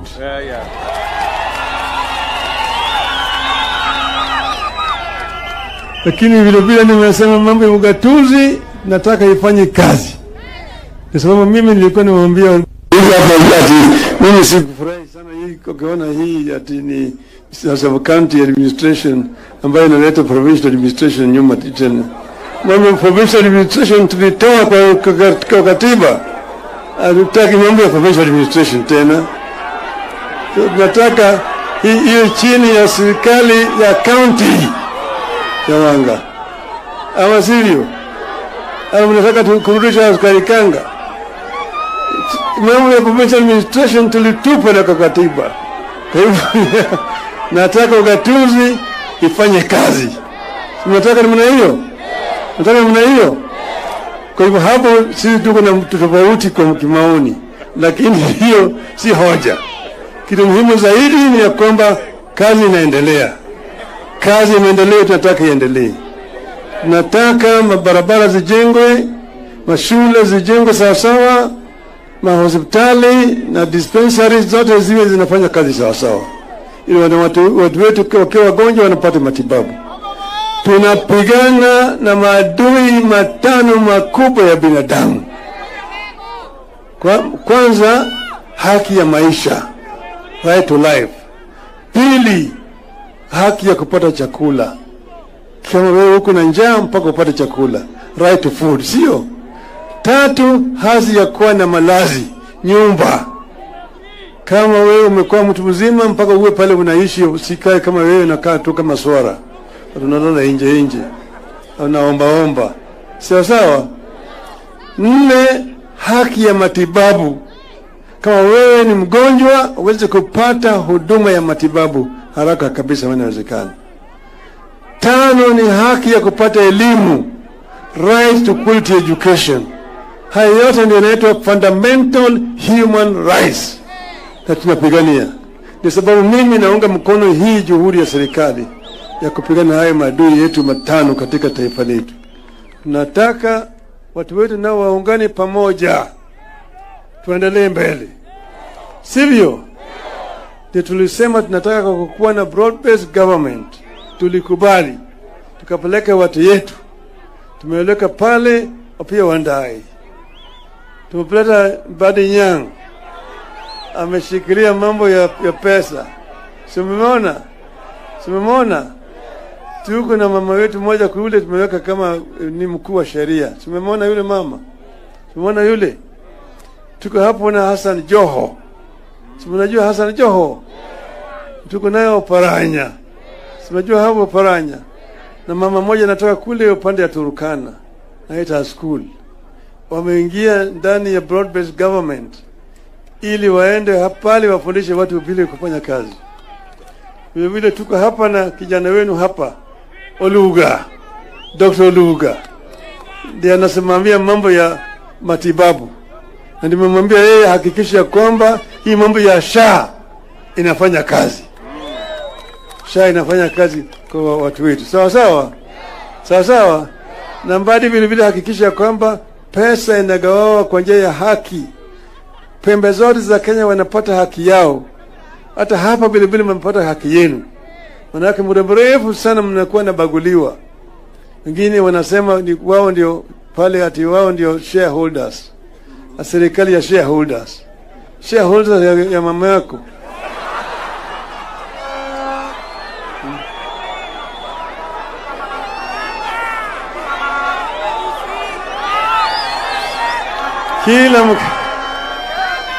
Kila Mkenya ni shareholder. Maana kila Mkenya anatoa ushuru. Mama akaenda pale kwa duka akinunua chumvi, ametoa ushuru. Ukinunua sigara, toa ushuru kubwa kabisa. Ukiweka ile one for the road ndani yake. Sasa hiyo ninataka serikali ifanye wewe huduma. Siseme ya kwamba sisi tulipiga kura pande hii, sisi ndio shareholders. Naingia ndani, wengine wako na share mingi zaidi, wengine wana share kidogo, wengine hawana share. Na wewe unasema wewe unataka kuongoza Kenya. Wewe ni mna gani? Wewe ni mnyama, wewe si binadamu. Wale watu tunasema hawa hatuwezi kuungana na watu kama hawa. Watu ambao wanaleta ubaguzi inaweza kuleta mapigano mpaka ikaleta mapinduzi katika taifa. Hii Technical Training College tungejenga miaka 10 iliyopita, lakini haikuwezekana. Nataka nimshukuru mjumbe wenu Martin, kwa sababu yeye ndiye amepanga hiyo maneno hapa. Tunaelewana? Kutoka hazina ya CDF wametupatia, huyu Martin na kamati yake wametupatia shilingi milioni 10. Na mimi na huyu John Mbadi tutawapatia milioni 40 ya kujenga hiyo college mpaka hiyo college ikamilike. Na vile vile tukimaliza kujenga college, mimi nitatumana waziri wa mambo ya manyumba wakuje wajenge hapa hostels ya watoto wetu watakaosomea hapa katika college hii ya Ndhiwa. Ndio mimi nawaambia wale watu wa kisirani na chuki na mambo ya ukabila ya kwamba saa hizi sio nafasi ya kugawanya Wakenya na siasa ya tupu na ya upuzi. Saa hii ni kazi iendelee na ni kazi bila break. Tunaelewana? Wale wanataka tuendelee na siasa mfululizo, sisi tunawaambia ni kazi bila break. Nyinyi watu wa au Mabei mnasema nini? Kazi bila break. Kazi bila break. Kazi bila break. Kazi bila break. Bas, hapo ndio sisi tuko. Haya, hapo ndio sisi tuko. Brother Ben, uko pande gani? Nilitaka kucheza hizo video zote, ndio kwa maana ndio nikazicheza, tusizicheze tena. Your audio brother. Father ameenda. Father inakaa ni wakati wake wa kuchukua ile misa ya asubuhi inaitwa. Okay. Tunamshukuru sana kwa kukuja. Labda kulikuwa na swali nilikuwa nataka kumuuliza na kwa bahati mbaya ametoka. Anasikia kule kwa background. So you know, and I told you if you're very keen, the politics are started, but Yes. now there's a thin line. I don't know how I can understand it, because like if you listen to the president is talking about other people who are talking about ule anataka kugawanya watu kwa namna ya chuki na all that, so that's where now we I don't know how we can put that, because if you disagree with somebody, does it mean that you are dividing the people? Mm-hmm. Yeah, because those are they also have their art of politics that they are doing, yeah. And I know this is like the president has started the campaign, and there's also when Raila Odinga talked, and he talked about siwezi kusema, hiyo ni maneno ambayo siwezi sema about I don't know how it sounds, or it was just a joke, but in the public, we know Rigathi-Gachagua was the only person who was talking about the shares, and now is bringing in Rigathi-Gachagua's mother. I don't know how it sounds anyway, but that is politics. Maybe it's just like on a light note, they know how they do their politics. But something that also I derived from this, and I told you earlier, that if you listen to the talks everything that President William Ruto was saying was was a political motivated, because it's all about, because he talked about 10 years ago this technical college, he has talked about that technical college. It means who was in charge 10 years ago, yeah, and who was the MP then. So those are some of the things that you have to look. But I tell you, the politics art of Raila Amolo Odinga, when you look at the art of politics of Right Honorable Prime Minister Raila Odinga, there is no any other leader that will play that political art. Yeah. And I think President William Ruto is riding on the footsteps of Uhuru Muigai Kenyatta. And what do? Bring Raila closer to power, and you will be safe. And that's what is happening. And another thing that we've observed, for the days that President William Ruto has been in Nyanza tour, his deputy is not there. Yeah. Yeah. And what does that one tells you? One, it tells you that he's trying to maybe to avoid what happened between him and Rigathi-Gachagua. Remember, before impeachment of Rigathi-Gachagua, the first time they went to Kisumu, I think there was that bit of tension, and people thought like, okay, Rigathi-Gachagua is not going to get that warm reception. But what happened? Actually, Rigathi is some kind of like people received him well. Then another thing is also pointing at you, how strong is Kindiki? Has president is continue launching the mega projects in Nyanza, Mr. Kithure Kindiki, the deputy president, is in central Kenya because he was in Embu having business engagement with the people and giving out some cash, because remember he met with the musicians, yeah, and met with the small business organizations. Yeah, they are dishing out cash kabisa, Yeah. and they need to go in each and every constituency. Yeah, but you see, like the president is more or less concentrated on the central Kenya. But now you come and ask the question, why central Kenya? That is one. Does it mean that it's only in central Kenya that whereby we have those who need to be promoted or have that bottom-up economic empowerment? That is one. Two, you ask yourself, do you think that Kindiki can match the influence of Rigathi-Gachagua in central Kenya? Yeah. Do you think that one can happen? Two, you will ask yourself, what is the position of Kindiki, especially when you're looking at the formation, because the formation is coming. And the formation, if you look at on how our coalition usually works, is that the larger the numerical, the better position you do what? You get. Yeah. So based on what is happening with the influence of Rigathi-Gachagua, do you think Kindiki will deliver the Mount Kenya votes to President William Ruto? Will that one qualify him to be Kindiki needs to concentrate on Meru first, even before thinking about concentrating on Mount Kenya, on the other parts of Mount Kenya. So that one tells you like Kindiki is working under, I think he's working under pressure so that he can deliver, and even to show his boss that he's bringing Mount Kenya back. And how do you want to do it? You want to do it on the small businesses and musicians and all that. But that is the same tactic that the president used the other time, and it backfires. So I think Mr. Kindiki right now, I think, is walking under a tightrope, to me, politically, when I'm looking at it, because you want to encounter Rigathi Gachagua. And if you want to encounter Rigathi Gachagua, how are you going to manage that? The person who was supposed to help Kindiki and also is not finding it easy is Kimani Ichung'wah. How many times has Kimani Ichung'wah gone to, or maybe shared a podium with Kindiki in Central Kenya, and he ended up being heckled? Yeah. And as the father said, those MPs who have decided to take a cold feet, they don't want to show where they are, you know? So how is that one going to be possible?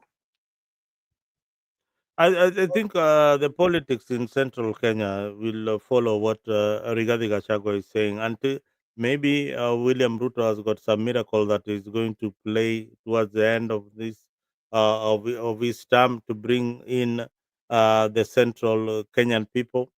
Maybe a rift with between him and Raila Odinga can bring back the central folk. You never know. You never know. You never know. Some people are saying that Central are annoyed with William Ruto because he's working with Raila Odinga. There's also another section of thought that is thinking in that direction. But one thing I know for sure Mhm. is that one Rigiji has been a thorn in the flesh. Nobody, did any of you imagine that Rigiji would be surviving up to today? And is be a subject of each and every politician. And by the way, sorry that for that clip that Honorable Raila Odinga was saying those bad words. No, But that one is again, something that I cannot say. yeah, we will not mention it, but we apologize to our viewers that it was not our intention to hear such vulgar.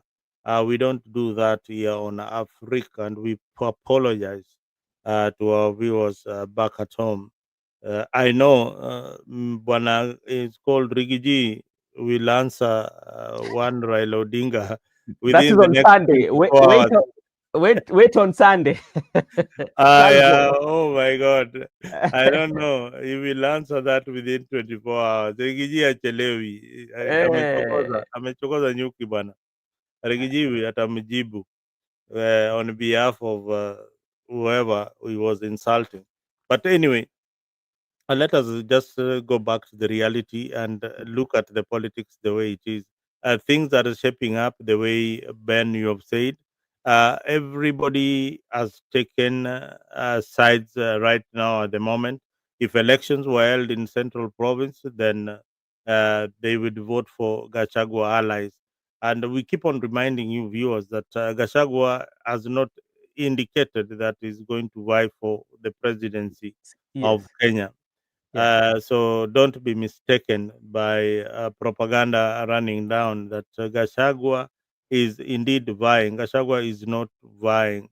The only person that so far who has declared their interest for the presidency of the Republic of Kenya is one joker called Salasia and William Ruto. So far, William Ruto has got only one opponent who has publicly declared and started campaign, and of course Kalonzo ule amekuwa each and every time ako kwa ballot, and vile father amesema the opposition needs to organize themselves very very well in order to beat William Ruto in the next Yeah. election. I agree with you, Mzalendo, because you can say one term, but that one term by mouth cannot, because one thing that people should not, especially like President William Ruto, do not underestimate that guy. Do not. In terms of political mobilization, even to campaign, President William Ruto can campaign because one, he has the money. Two, he can hire choppers. He can do like 10 even rallies in a day because he has choppers that, secondly, he is the incumbent. He enjoys the state resources. you know. So taking him out of or defeating him, it will require the opposition to be united, and some of them will have to forgo their selfish interest. And especially I was looking at the scenario of Kalonzo Musyoka. If you look at Kalonzo Musyoka, for instance, how many times has Raila Odinga nominated Kalonzo Musyoka to be like his running mate? Is it? Many times, twice. Yeah, so yeah, talk about twice, that is 10 years, if to say, right? And now the 15th time he was not nominated, but he was promised to be the prime minister post, which was not even existing, right? Mm. Now, take for example, in the scenario of the coalition that they might be having, the opposition, in the event that they give Matiang'i, I'm just saying, in the event they give Matiang'i to be the president, which means Matiang'i is going to do how many years? 10. Mm? Yeah. Yeah. Yes. So 10, how many years is Kalonzo going to be outside? Mm-hmm. And what about when you look at President William Ruto? President William Ruto will allow to go for how many terms? One term, which is 5 years. So which one can be the better bet for him to wait? Should you wait for 10 or wait for 5? Wow. In So our politics, you never know. yeah, so that's I was thinking, and I was weighing up option, and I said that in the event he doesn't get the presidency, or he don't get the ticket in the loyal opposition, which means he will have to wait for the 10 years for that presidency. If it is Matiang'i or any other person to go for 10 years, then he can think of becoming a president. And there's so many things that will change then after 10 years. Age-wise, the demographic, especially that you'll be dealing with, the two will change. But now, so 10 years, then you're still not sure whether you're going to be the president. But now look on the other side. If in case President Ruto tells him, okay, come, let's work together. I only have 5 years, then I will support you in the next general election. Where will you go? You look in terms of you're looking at the years. All right, Ruto's side. Yeah, that's possible. Yeah, there's a possibility. There's always a possibility, and these leaders are also they have their supporters who they listen to. Yeah. So their supporters can tell you, we want to be in government this time, and you'll find Kalonzo's group joining government. Anyway, we take a break, and when we come back, we are winding up this edition of the weekly recap. I hope that before we wind up, there's one more story that I just want you to touch, Brother Ben, and that is the story of Ngugi wa Thiong'o that Oh, happened this week. We cannot forget that as we close our session this evening. yeah. This is it. The UEFA Champions League final. And Dingbala Afric 24 is bringing you full throttle coverage. Join us 2 hours before kickoff for expert pre-match predictions, tactical breakdowns, and a spotlight on African stars who will be lighting up the final. Then stick around after the final whistle for heated post-match analysis, raw fan reactions, and exclusive insights from our football panel. It's more than a game. It's a moment in history. Streaming live on Afric 24 TV, YouTube, Facebook, and X. Don't just watch the final. Break it down with us. Only on Dimbal Afric 24.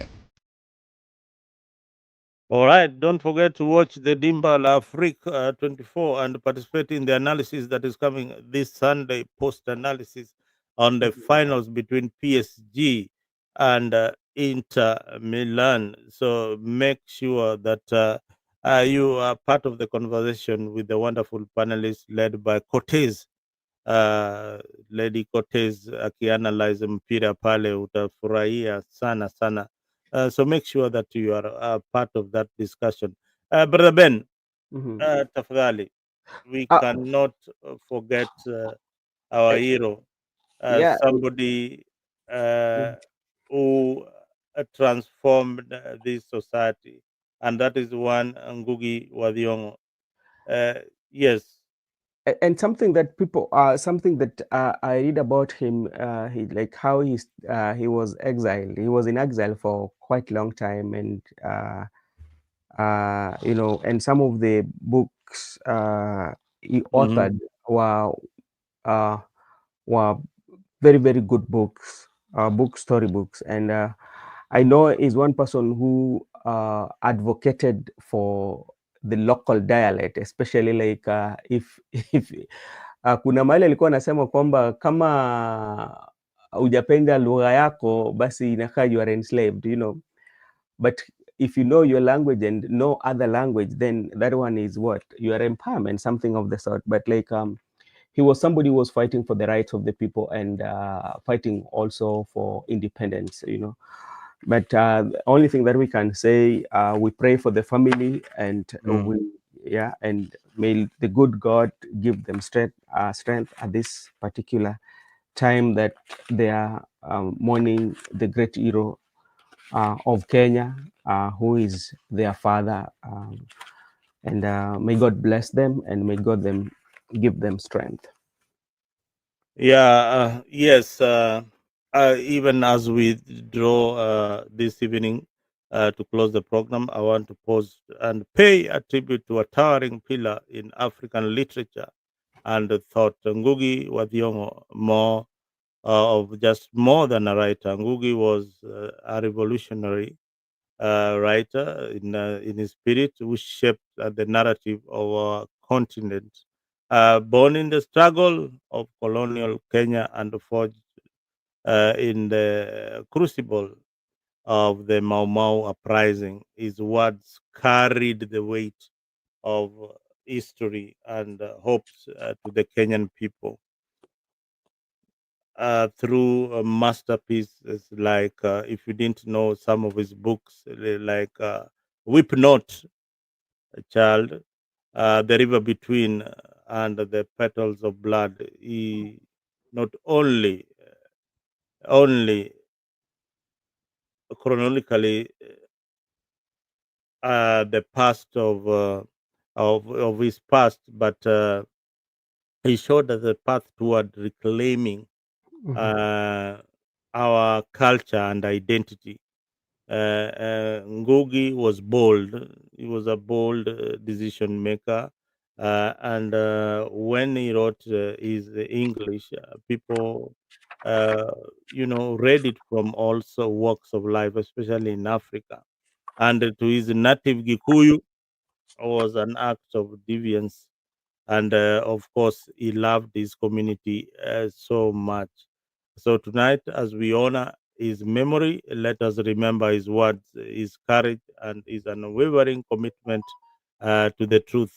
His life reminds us that the power of storytelling is our most potent tool to challenge the past and shape the brighter future for our nation and the world. Ngugi wa Thiong'o once said, "The writer's duty is not to be applauded or admired, but to inspire thought and promote charity."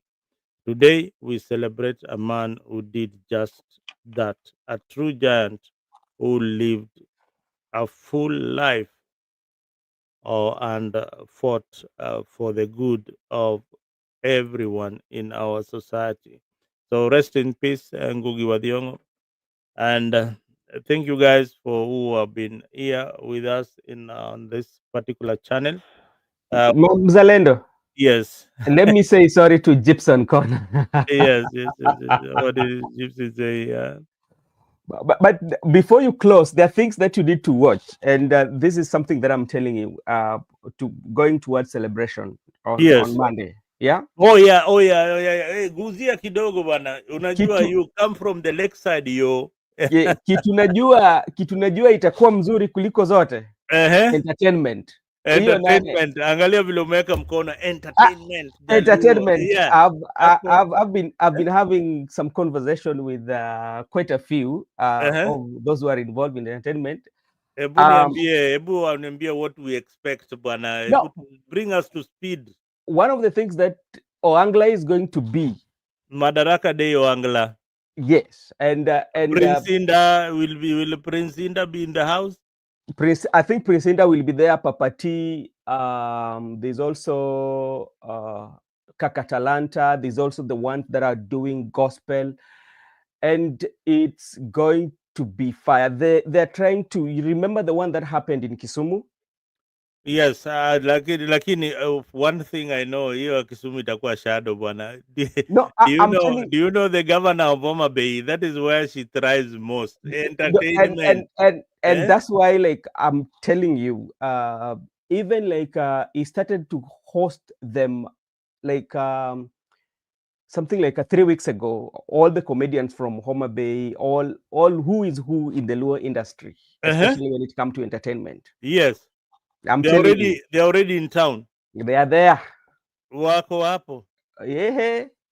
Sasa Wamekalia wanangojea tu hiyo siku. And they kitu have been ambacho entertaining people, but I'm told that all the rooms have been booked, kila kitu imebukiwa, BNB zote, people are spilling over to Kisii everywhere. I tell you, and remember then Yani unajua Homa again, Bay saizi kuna traffic ya chopa. Traffic. Unaona ya traffic ya traffic ya chopa. chopa. Yes. Yani unaambiwa hey, hiyo ni chopa ya mzalendo inakuja, tafadhali clear We are not the skyways. we are not coming by road. We are not coming by road. We are landing. Airplanes, unaona Joe anaingia na ndege yake personal, personal. Hapo kutakuwa tu na German machine. Yes, German German machine. Then another thing also that is going to happen again is on Tuesday. There's going to be Mashemeji Derby. So Homa Bay, Kogalo, Homa Bay iko lit. Kogalo versus FC Leopard. Kogalo versus FC Leopard. Put a bet, nani atashinda hiyo derby? Unajua hapo ni ngumu sana. Lakini kocha rafiki yangu Zedi Ziko ni mtu tumecheza naye mpira kidogo. Ananitaga kocha wa Sia Sungura na mimi namuita and just to tell our viewers again, when Gor Mahia will be playing in Homa Bay, they will be playing where Gor Mahia, Gor Mahia comes from Homa Bay County, the Gor Mahia himself. The Gor Mahia, you know the story of Gor Mahia. Gor Mahia comes from where I hail from. Yes. Gor Wodo Gallo. Yeah. Gor Wodo Gallo. Yes, that is where Gor comes from. So even the ring road that William Ruto is launching is after Gor Mahia, the origin of Gor. And remember, there's a tale. Well, let me tell you a tale that wewe ulikuwa pengine kijana mdogo bado uko unavaa madaipa hivi uko unaelewa. Unajua mchezaji anaitwa Peter Dao. Peter Dao. Yeah. Nimemsikiza huyo. Gor ikichukua Mandela Cup. Ulikuwa wapi? Mimi labda sijui kama nilikuwa nimezaliwa kweli, lakini tumekuja kusikia stories zake. Ndio nakwambia wewe ni kijana mdogo bana, wewe sikiza maneno ya wazee ndio. Lakini unajua kuna anko yangu ambaye alichezea Gor Mahia wakati wa Peter Dao, alikuwa anaitwa Tobias Maira. Tobi namjua, Tobi tunamjua vizuri sana. Sasa wakati Gor kabla waende walicheza wapi? Tunisia, Esperance. Gor Peter Dao mmoja. Huyo. Ilibidi Gor kila game kubwa wakienda kucheza inabidi waende pale huko Kanyamua huko pale Gor Manzilishi. Wakachukua zile madumba madawa za wachezaji watengenezwe. Ndio waende. Sasa kule ilikuwa imesemekana maliza alafu nikuulize. Go ahead. Unataka kuniambia katika kucheza mpira la miguu kuna ushirikina? Lazima. Wewe bana, Waafrika hii ni vitu tu, kama siasa iko sasa mpira itakosaje? Kama pasta mwenyewe ni mshirikina, sasa wewe unaongea nini bwana? Lakini okay, mzalendo nafaa tufunge, lakini jambo ambalo mimi niko nalo ni kwamba ikifika pale pa burudani Emmanuel Abol tajiri. Uko wapi bana Emmanuel? Nice to see you. This is my good friend from Siaya kule pale hawana maendeleo hata kidogo bana kule Siaya, lakini hawana maendeleo like, rafiki yangu sana Emmanuel, wana, wanataka tashukuru. kutoa Orengo. By the way, did you see on the Orengo was also in the meeting though? Did you see Orengo and Anyang' Nyong'o? They were there, but they took a low profile. They were normally.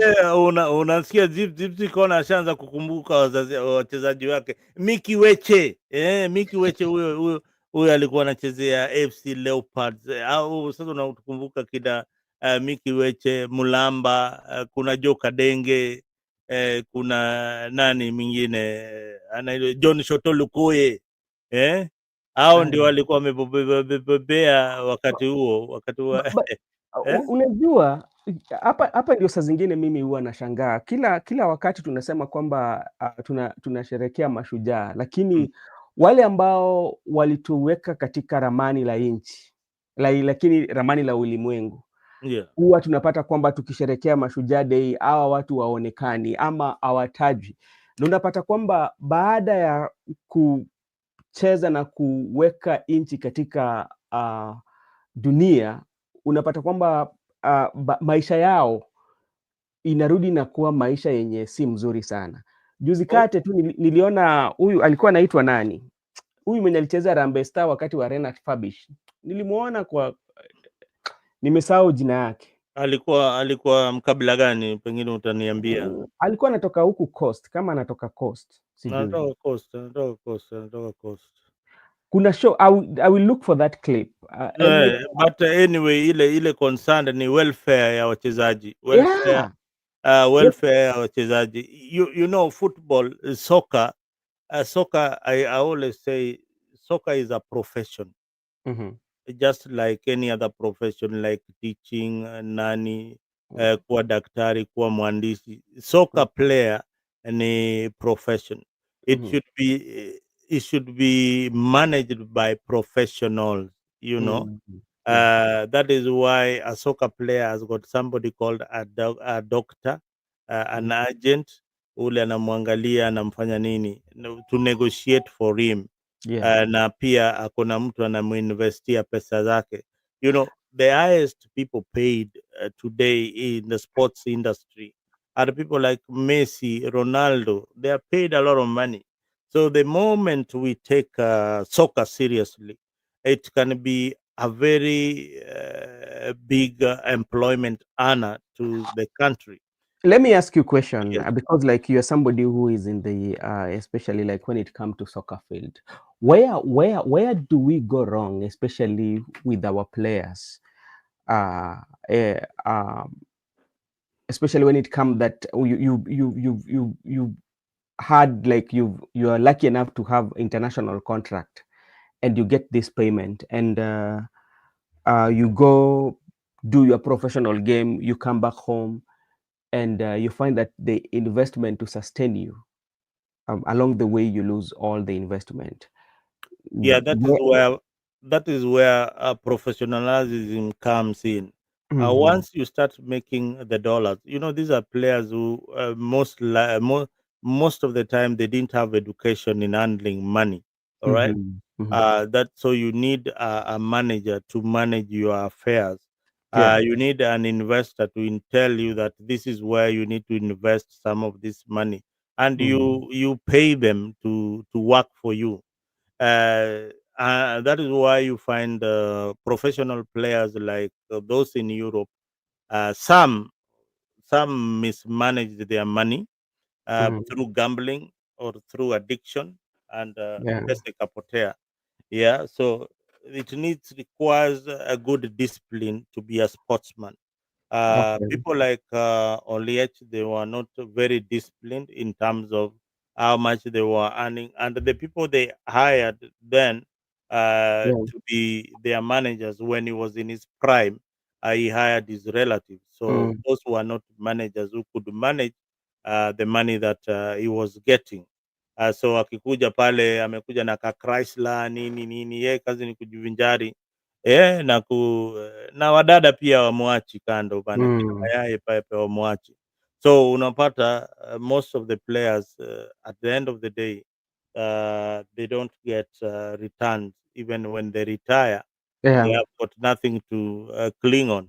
But yeah. again, domestically, we want our league to improve in such a manner that becomes lucrative and competitive. The Kenyan league is not very, very competitive. That is why our standard, when it comes to the national team, is very, Mm. very low because the league is not competitive. Okay, now you've talked about our standard in the league is not competitive because I usually say when I usually compare us to Tanzania, I'm looking at Simba and the Yanga, and when these two teams are playing, Simba and the Yanga, um, you feel like the whole country is like our FC playing with Gor Mahia, you know. But like when you look at the treatment that the Simba players and the younger players, even like Azam, especially the Premier League, the teams in Tanzania, if you look at the treatment they get as compared to what we get, even their board that is in charge of the soccer is working more effectively. What can we learn from them? Yeah, you see, Simba and Yanga are run as a company. Yeah. All right, they are Mm-hmm. run professionally, and Mm. that is the difference between Simba and a team like Gor Mahia that is just run like a village club. Uh, Mm. you know, it is now when they are trying to get their acts together for their very longest. So the longest time, a team Yeah. like Gor Mahia does not even have its own pitch. Where they can Actual train. Yes, they don't even have. It means that even the money that they collect, hata wajua wanafanyiaga nini, unanielewa? Mm. They should have been having somebody who is able to tell them that whatever you collect, invest in a bank that will develop for you a pitch and a place for your players to stay, because that is one of the teething problems that these clubs normally have. And Mhm. again, the revenue source for clubs is normally from the fund. So Gor Mahia and FC, they have a good fan base, but it Yes, is yeah. not good enough to compare to clubs like Yanga and Tanzania, who have really invested in their players and in the quality that their fans want to see on the pitch. Okay, now talking about revenue, because there was a time. Remember when Gore was play when they took the Tuzo, when they had the Tuzo. Before that, Gore used to have like jerseys whereby like everybody insisted that okay, for you to be on the Gore side, you need to have either one of the jersey, white, blue, provided that it has Gore colors. And during those days, people bought a lot of jersey for Gor Mahia, but the merchandise, they were not distributed by one person. Everybody was distributing this, and with the revenue they were getting could not, I think, could not hit uh, what they were supposed to expect. Mhm. Have they corrected that, whereby they have like a retail whereby if for you to buy a Gore merchandise or a FC merchandise, there's a place you go to, or there are people whom they have given the license to do their jersey and merchandise for their revenue collection. Yes, there are specific areas where you can buy the genuine The genuine Gor one. Mahia Yeah. jersey. Uh, the fans who watch the game can tell us in the comment section where there are designated places or shops where you can buy the Gor Mahia jersey.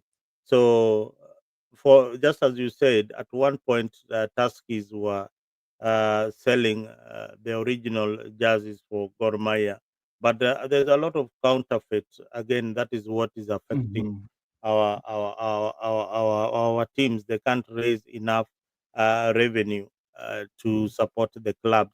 And you look, I like this is the only time I like tribalism when it comes to soccer. Soccer, I said, should be devolved to the county levels, like what is going to happen in Homa Bay. The Luo community will support their team called Gor Mahia, and when they go to the next derby, should be played in Bukungu, where they will play against FC Leopards in a ground where Luyas are there. Next, when they are playing, a long time ago, we used to have teams like Meru Bombers. I know that time you are very young. We used to have a team called Scarlet from Nakuru. We used to have Akati uh, Mm. from Central Province. We used to have. I've told you about Mafuko Bombers. We had Chabana, which I came know. back in the league.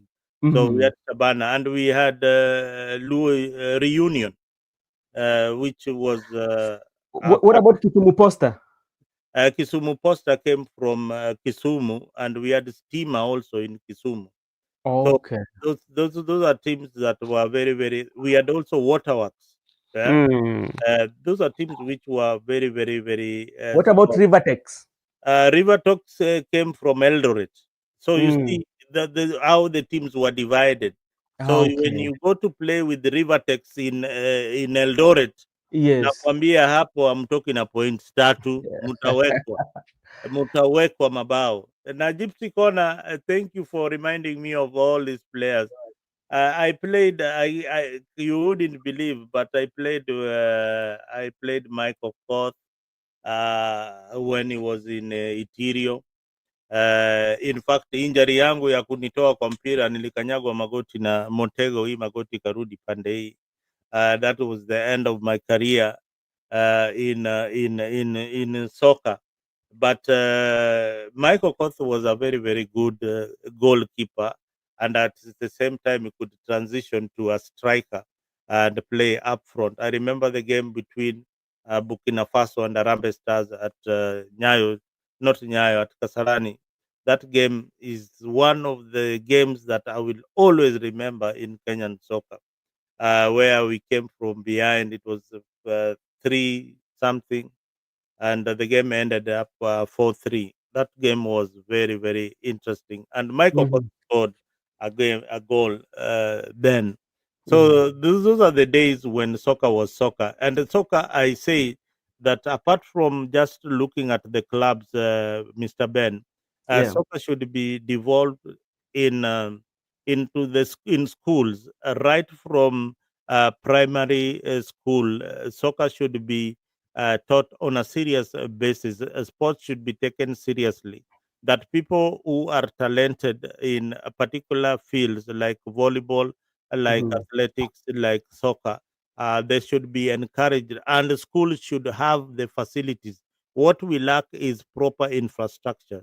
So Hmm. the county governments, as much as they are laboring to improve on other sectors, they Hmm. have got a good allocation for sports, and that allocation should go to the improvement of the grounds in those particular schools, so that there's a good transition from early childhood, like 8 years old onwards, Hmm. people to learn the basics of soccer, such that Okay. it is. I told you it's a curriculum. You are not going to be taught how to pass a ball when you are at the age of 21. That is something that you should have learned a long time. When a professional coach is coming Yeah. from Europe, Yeah. you don't expect him to start teaching you how to control a ball. You know, But yeah, now I agree with you, and I want to bring it to our members of parliament because there are seasons where members of parliament have all these tournaments, yeah, and these tournaments have always been played and been played and been played, and during the playing when these tournaments are being activities of this tournament are going on, there are good players that are on the ground. But what our members sometimes of parliaments do, they don't bring even scouts to come and scout for this boy. So you find that there's a guy who is so much talented in the village and play so smartly, but each time you come with this money, you give them in the name of we are nurturing talent.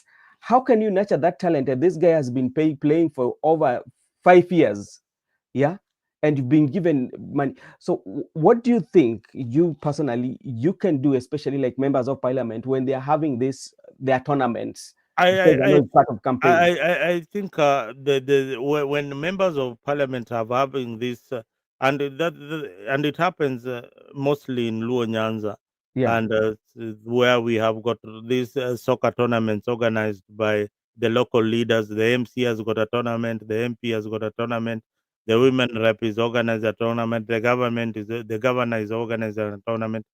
What I say is that these people don't think, they don't have brains. Because one, after that tournament, there is nothing that goes beyond that tournament.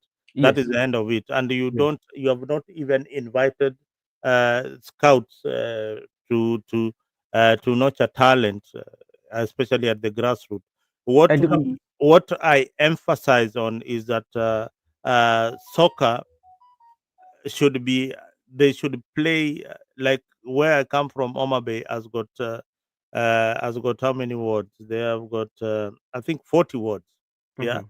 So what they need to do is that among these wards which are there, each and every particular uh, MCA, because they have got a budget that they have passed in the county assembly, running to around almost 400 million. That is the money that you see they give out for them to go and organize those tournaments. So this That 400 amount million, this 400 million is for one is for MCA. it is that money is for sports development Okay. in the county, and this money is what they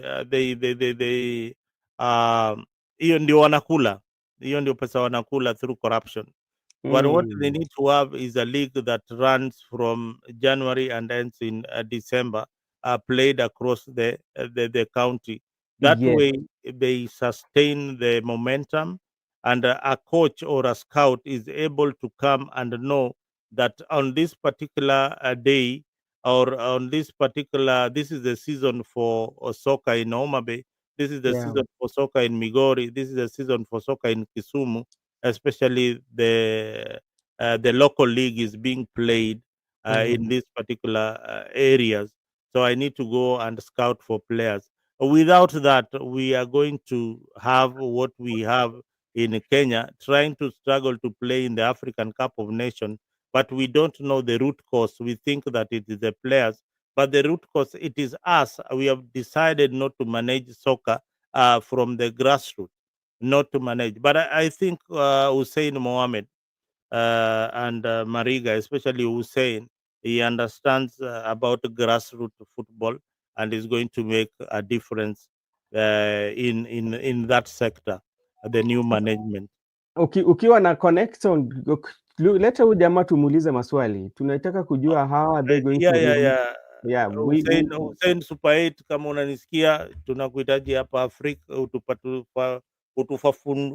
utuelezee eh, utuelezee kwa upana ama kwa urefu ama kwa ufupi, ama ni mikakati gani unayo ya enhance how the county governments and the FKF League are going to uh, have a kind of collaboration so that kuenhance yeah. kwa Kiswahili tu nikusaidie kuboresha.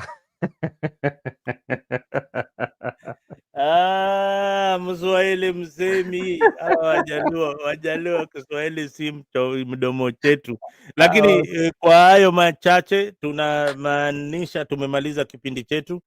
Kwa wale wana attend kile Madaraka Day, ile kitu ile tunasema na musipatie Dipo Kuome microphone ya kuongea Kiswahili. Kuna watu wale wasiongee Kiswahili. Kuna MC wangu anaitwa Umogindo, huyo asiongee Kiswahili hata kidogo, au wasikaribie mikrofoni. Microphone na Kiswahili ni nini bana, ndugu yangu? Sijui microphone, sijui. Wewe Kiswahili bana, hujui microphone ni nini? Microphone ni nini na Kiswahili? Wewe nawapatia dakika 5 munipatie jibu, microphone ni nini, ama tumalizi hii show kabla mtu aniambie. Hata juzi Microphone bana kinaitwa kipaza sauti. Yes, sawa. Ndio inaitwa microphone. hata Kwa hivyo juzi nilikuwa nimesikia, lakini sikuandika AI kwa haukuandika. Kiswahili. AI kwa Kiswahili. Sasa Ben bana, pale unanishindia pia, kuna mahali na kushindia. Ni hivyo tu. Nimekubali. Asiyekubali kushindwa si Ehe, mshindani. Kuna watu nimewaambia ehe, pale Madaraka Day ehe. alipokuome, hiyo ni persons living with disabilities in Kiswahili. No way. Majority leader Homa Bay, no way. Yeye kwanza sasa yeye ni no go zone Bwana na Kiswahili. usitulimit bwana. Unajua Tommy Siki anatoka huko bwana, usituwe limit wa bwana. Usitulimit Limi bwana. au round hii watapatia Atomi sifa. Sifa pia tuimbie hapo kidogo pia, kama kijana wa Homa Bay atutumbukize. Hao ndio Yeah. vijana tunawaenzi tena tunawapenda sana, na kwa hayo yote msikose kuona Dimba na mkuje kwa analysis ya mpira. Nitakuwa pale kuelezea mambo ya mpira kidogo. Mimi naelewa kidogo mambo ya mpira, na mimi bado ni kocha wa mpira. Tafadhali Okay. watizedi mwende polepole, mkumbuke niliwashinda kule kwenyu Tanzania, na bado ndarudi huko nichukue kikombe cha Arusha. Asanteni sana. Bolo rafiki yangu, asante sana for coming to the show. Emmanuel, asante sana. Nani tena, Gypsy, kama kawaida, you never disappoint. Father, thank you very much for stepping up into the podium. Danny, asante sana for being part of this particular conversation. Douglas, thank you. I hope you'll go back to Baringo and tell them mzalendo alisema hivi na hivi. Asante sana. Kizito, Father Kizito, thank you very, very much for your comments and being part of this Africa broadcast. And those others who are watching us, Honorable Sean Gitao, asante That's sana. my friend. Actually, Sean Gitao, he wanted to run for Komarok ward. Huyu ni jamaa wa Koma. We kuja tukufanyia mobilization huko, ni kupahali mani, najua watu sana pale Komarok, phase 1, phase 2, phase 3, phase 3 ukule. Lakini siku hizi bana, waria wamejaa pale Komarok bana, imekuwa Komarok si kama Komarok ile ya kitambo bana. Koma ilikuwa ni, unajua hiyo estate bana, ilikuwa estate ya kifahari sana. Ilikuwa ni estate ya kifahari sana pale Komarok. Wacha na hao warembo kidogo wa hapa Afrika, and asanteni sana. Next All right, time. thank you so much. Thank you. Ama Ben, kuna mahali tumekosea? No, kama kuna wale ambao labda tulikuwa tumewakwaza wakati ambao tulikuwa tunatoa maoni yetu, pia tunawaomba radhi. Kama wewe ni mtu wa one term, tunakuombea pole. Kama wewe ni mtu wa 10 bila break, pia kama tumekosea, pole sana. Kama wewe ni no term, wewe baki hapo no term tu. Sisi bado tutazidi kueleza mambo ya siasa bila kubagua, na tuko na freedom of expression. Asante sana ndugu yangu. This is it, the UEFA Champions League final, and Dingbala Afrique 24 is bringing you full throttle coverage. Join us 2 hours before kickoff for expert pre-match predictions, tactical breakdowns, and a spotlight on African stars who will be lighting up the final. Then stick around after the final whistle for heated post-match analysis, raw fan reactions, and exclusive insights from our football panel. It's more than a game. It's a moment in history. Streaming live on Afrique 24 TV, YouTube, Facebook, and X. Don't just watch the final. Break it down with us. Only on Dimbal Afrique 24. Yeah, only on Dimba La Afrique 24. Make sure that you make a date with us as we analyze the games this coming Sunday. Asante sana na muwe na asubuhi njema.